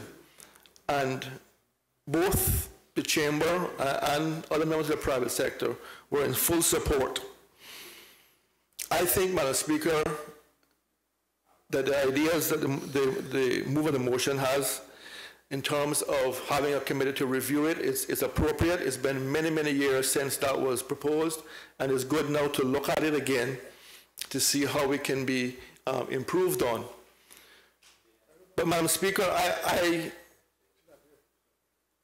really believe that this can be the answer to so many of the problems that we have now facing in relation to immigration and the employment of our people, or unemployment of our people. Because I can guarantee you, not many companies are going to want to be a tier 1 employer. They're going to want to move up the ladder, which means that they have to train Caymanians. They have to offer apprenticeship programs. They have to be involved in our community to make Cayman a better place. They have to have Caymanians in their top tier, and they have to pay Caymanians properly. So all of that encourages the employment of our people, which is a huge issue at the moment. Additionally, both the immigration boards and the immigration staff who are dealing with work permits can deal with work permits much more efficiently, because they will tell you now, Madam Speaker, that the issue that takes the most time when they are considering a work permit is not the suitability of the employee. They have everything there in front of them.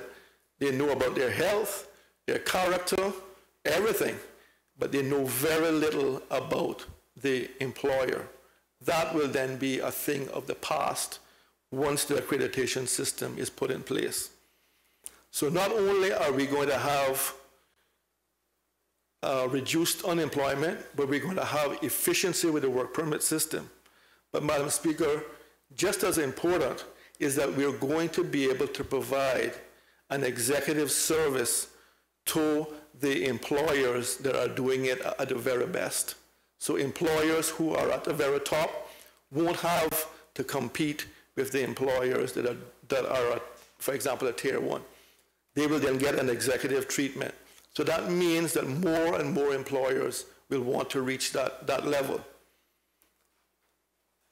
Again, that then sends great signals around the working world that Cayman is a place to do business, because we are able to offer this type of services to our employers. Madam Speaker, when we look at the situation that we're in now in terms of the numbers of work permits, where we're at 20,000, this is not going to go away anytime soon. So we need to ensure that we have the very best systems in place to ensure the timely processing of work permits so that employers can have some type of certainty in their applications. Employers will tell you now that they just want an answer quickly. If it's a no, they need to know it. If it's a yes, then definitely they want to know it. But certainly they want an answer quickly, and again, the accreditation system can assist in this regard because it improves the efficiency of the work permit process. Madam Speaker, I want to thank the mover of the motion for bringing this. It is timely. I certainly support it, and I look forward to being in the LA when it's brought here to be passed, because it certainly will be a very happy moment for me and the team at Immigration who worked very hard to put this together. So, Madam Speaker, with those few words, I thank you. Does any other member wish to speak? I recognize the second elected member from the District of Georgetown. Thank you, Madam Speaker, and good afternoon, colleagues. Madam Speaker, I appreciate the opportunity to give my input into this important private member's motion that is before this House today. Madam Speaker, I've always said in my mind, and I say it sort of tongue-in-cheek, but in 1972 we created the Caymanian Protection Law, and we've been fighting about employment ever since. Madam Speaker, I'm absolutely delighted to see this motion before us this evening. Delighted because I wholeheartedly support the sentiment and aims of this motion. I recall it 2009 when the idea of this accreditation system was first mooted and introduced. As then leader of a major firm in the private sector, I embraced the objectives of that accreditation system.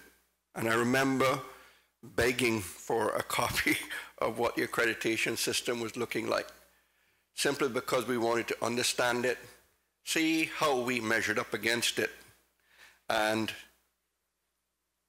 embracing it in every way that we could, because it was truly a game. We saw it as truly a game changer. Because for 40 years, more than 40 years, we have introduced laws and regulations that have burdened, I think, the private sector in many ways and have not worked to achieve what they have. And for the first time, we saw something that was truly out of the box, that would at last give what I would consider, what I would call good corporate citizens and companies in this country some recognition for all of their efforts. Madam Speaker, when we were able to get our hands on the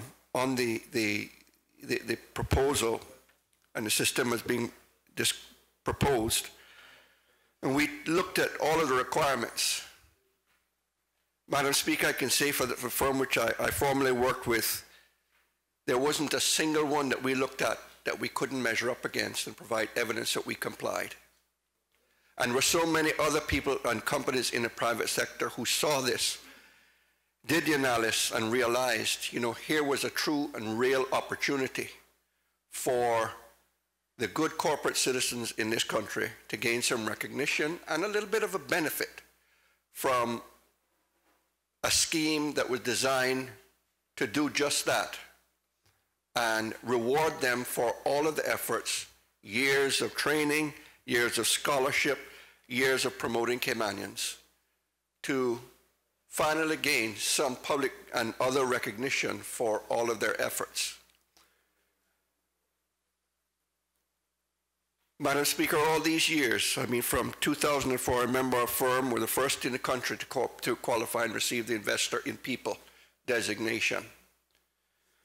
Moving up each evaluation every 3 years from the bronze recognition, the silver, the gold, and finally striving now to reach to the platinum designation of Investor in People. Also, for every year in which the employer, trying to think of the, I'm having a brain freeze right now. Best top employer awards that were instituted by the Human Resources Association here in Cayman. Firm has been on that list every year since it has been implemented and taking place.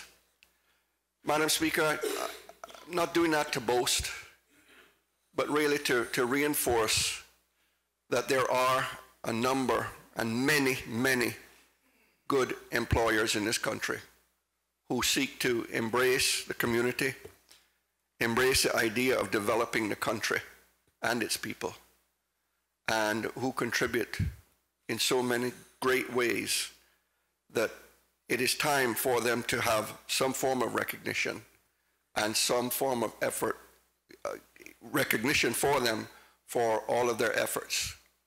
We all recognize that when Cayman prospers, the individuals prosper. When this country is growing, employment is growing.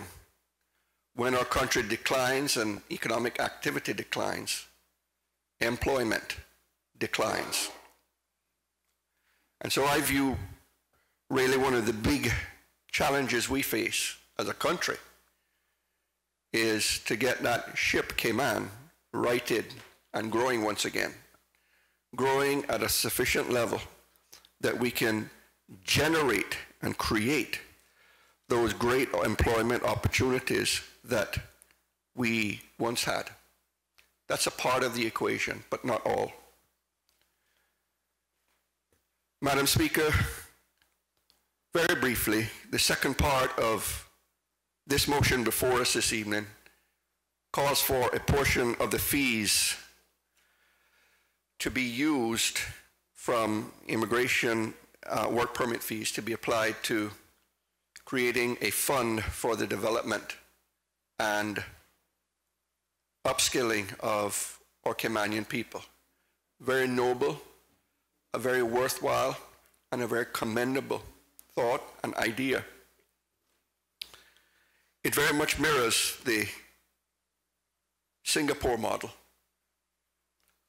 And as the member, fifth elected member from Georgetown said, in fact, it is a direct draw from their model and the way they operate. But I do know that one of the things that they do in Singapore is that while they are very welcoming and embrace foreign investment, there is an expectation that you contribute to their economy, that you contribute to building their country. Because anyone investing in who's coming in and making foreign investment, they're not doing it out of gratuitousness. They are looking and expecting a return for their investment. They are looking to benefit. But all of these things don't work unless we all benefit. The country, its people must all benefit. I recognize that from a government and a budgeting standpoint, taking 10% of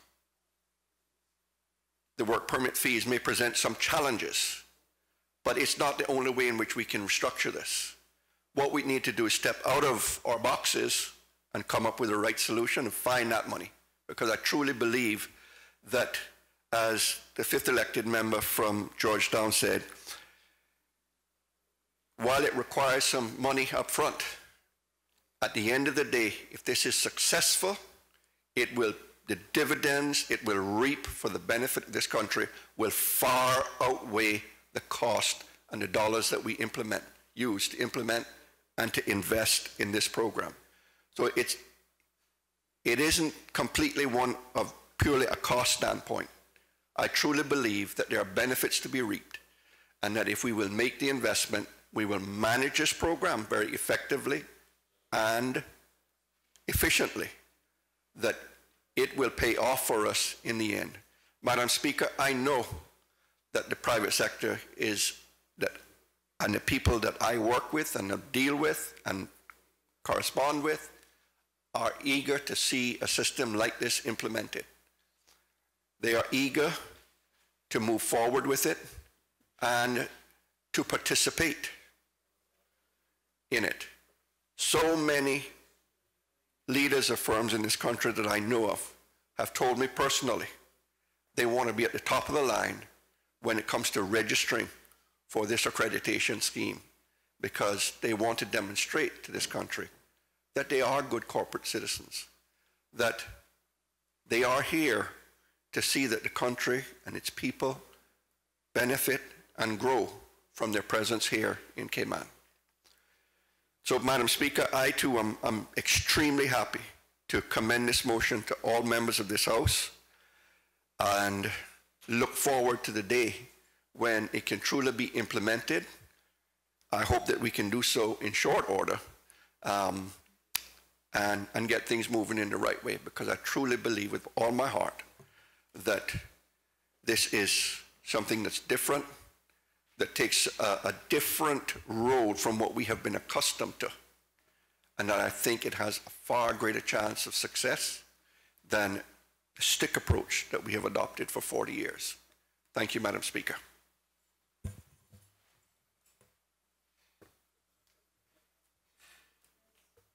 Does any other member wish to speak? I recognize Honorable Minister responsible for health.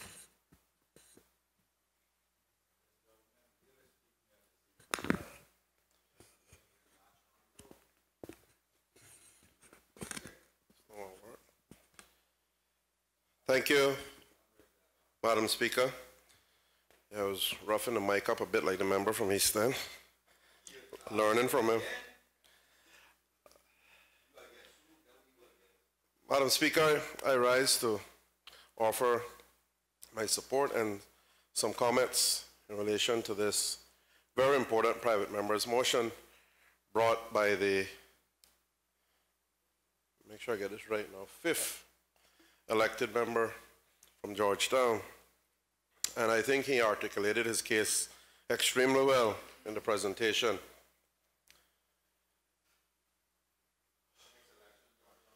Madam Speaker,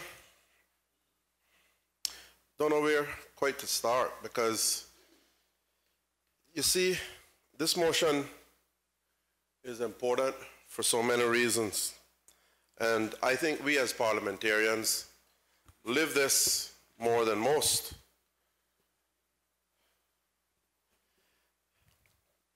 When we moved away from the Cayman Protection Board in name and supposedly came up with the Immigration Board, at that time I thought, or I think those that did that thought they were making a progressive step. But in hindsight, Madam Speaker, I think the mere fact that the word protection was no longer used, we opened the doors for much of the abuse that we see taking place today. Madam Speaker, I am standing here as someone who has lived a fairly full life and worked in many different areas. I've worked in the financial industry for 20 plus years. I've run my own business since 2001. And I've been elected for the second time now. So I've seen quite a bit. And I've heard all of the cries from all sides. But the biggest cry of all, Madam Speaker, is the cry of our people who are able, who can't get work. When there are people being imported on a daily basis to fill those positions or are busy cementing themselves in those positions and looking after their friends and making sure that the nest egg is not broken. Madam Speaker, I don't want anyone listening to me to think that I am anti-foreigner. I run a business, a small business, and right now I wish I could have 10 or 12, whatever it is that we have, persons employed. I wish they were all Caymanian. The truth is that we have reached 50%, and I would really like to think that that number will grow. But we've had our drawbacks with our workforce when it comes to certain types of labor, menial labor, blue-collar labor. And we all know those experiences. We all hear it. We all know of the reliability issues and the sometimes attitude that I'm Caymanian, so don't say anything to me because I can go and get another job. Well, you see, Madam Speaker, those days are over because the other jobs are not freely available anymore.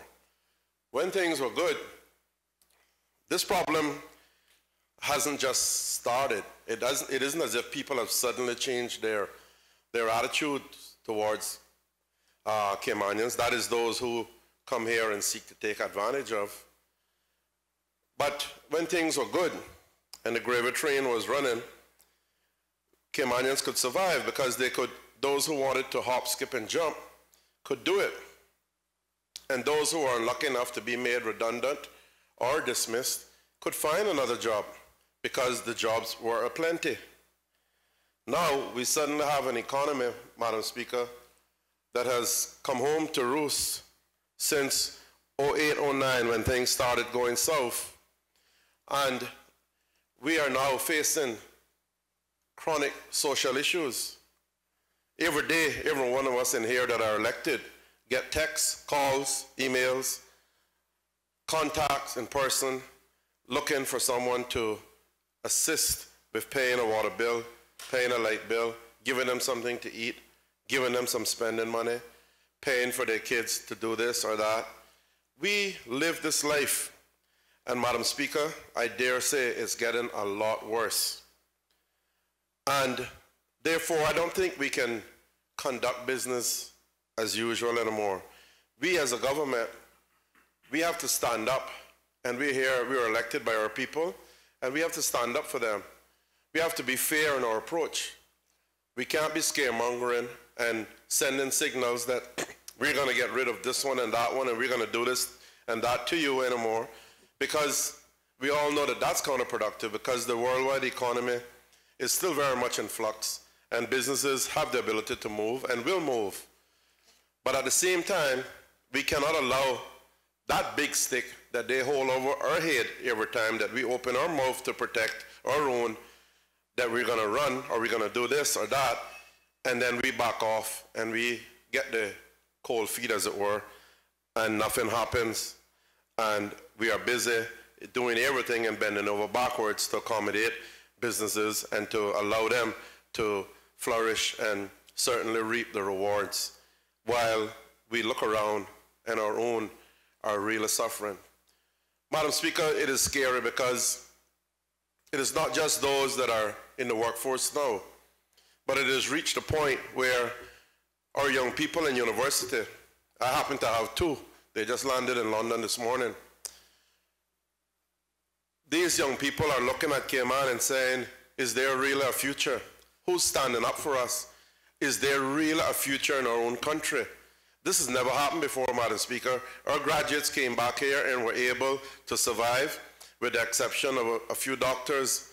I think it's safe to say that most Caymanians came back to their country and eked out a decent living, were afforded an opportunity by those in the workforce who are willing to take a chance on them and give them that upward mobility without the glass ceilings and the ring fencing. But Madam Speaker, every day, those who have debated before, all excellent contributions.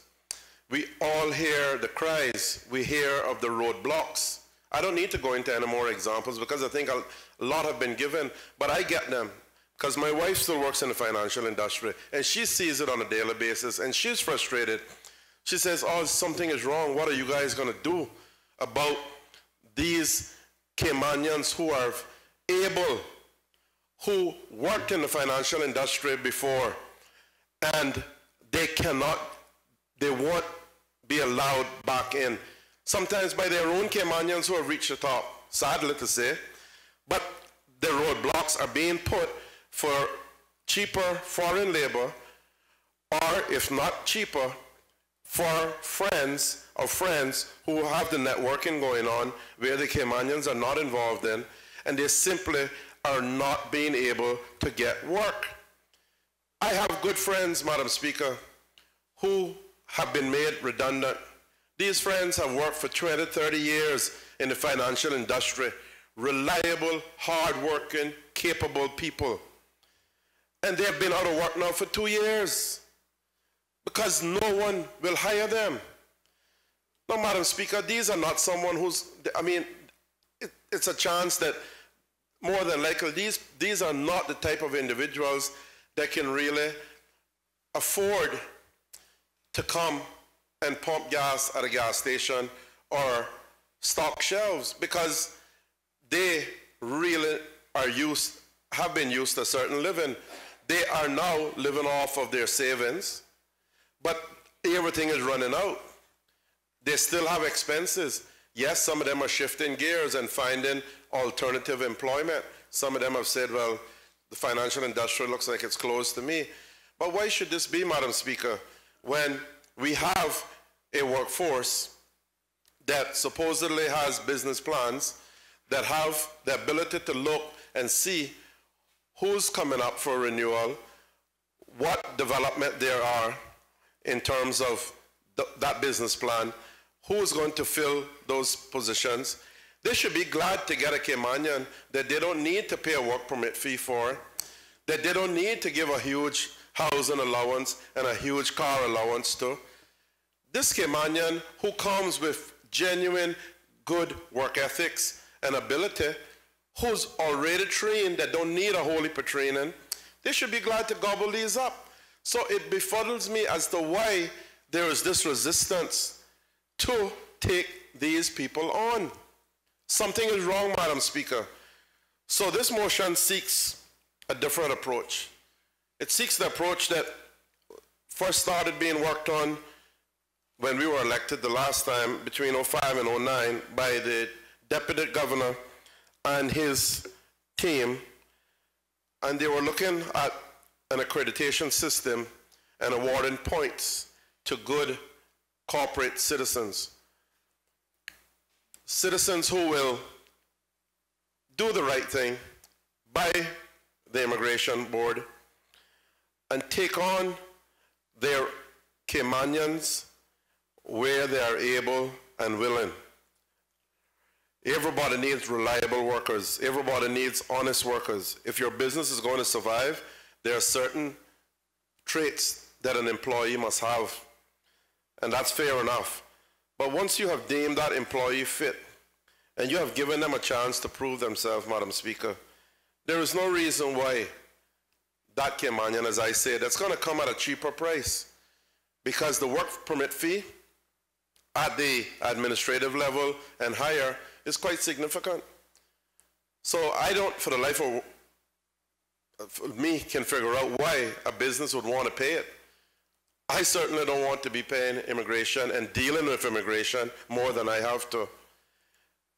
Why you want to, you know, the significant housing allowance that is oftentimes offered, and the whole package that's offered to attract someone here, when you have Caymanians, and I'm speaking, Madam Speaker, not guessing, I'm speaking of examples that I know of Caymanians who still have to train the foreigner when he gets here, who now can't get work. There is something wrong. And we have to put a stop to it, Madam Speaker, because these people are extremely fed up. They are our people. The young people away in university are our kids. And therefore, we cannot allow the stick that is over our head to break our head and kill our people. We have to stand up and say, okay, here's a sensible, reasonable approach. Businesses, this is what the government is saying to you. We're asking you to work with us for the betterment. Because when the social ills come, Madam Speaker, it's not going to just pick on me or you. It's picking on everybody. Everybody's going to suffer from it. And at the end of the day, they're going to run in any event. They're going to run from a place that's chaotic, a place that's full of crime, a place where they're not safe in their own homes and businesses. So, Madam Speaker, it's better for them to take whatever it is that they have to draw back on at this stage.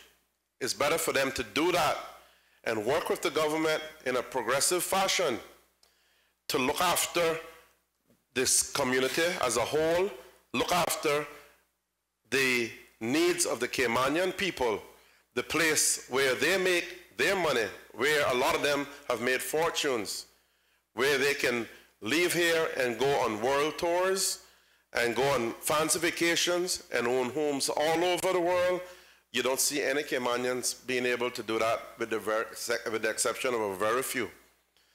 So our economic model has been one that has been a great success story, yes, but it has also been one, in my opinion, that has oftentimes left the Caymanian behind. And I've stood here many times, Madam Speaker, and said that, in my opinion, it is not good enough for the Caymanian to just be getting crumbs at the foot of the table.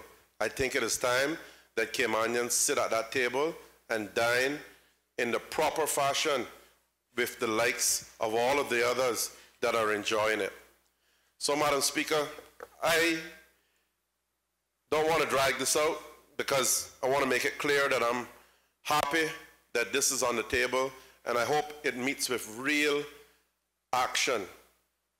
It is certainly better than this heavy stick approach, which runs the risk of scaring people, of getting the wrong results in a financial center, in a tourist center, we have to be sensible. We've always been sensible in this country. That's why we've grown to where we have.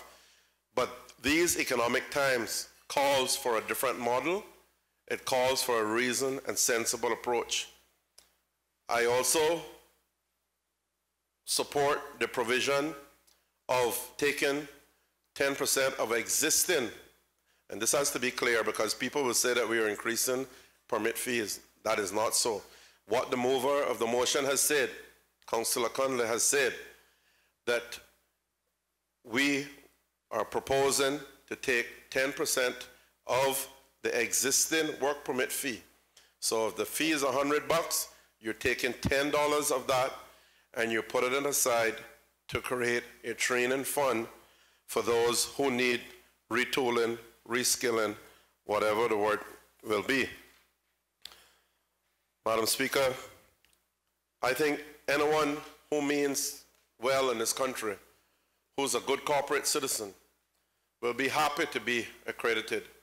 Those that do not comply, then of course, will need a little stick. Because it's going to be in your interest.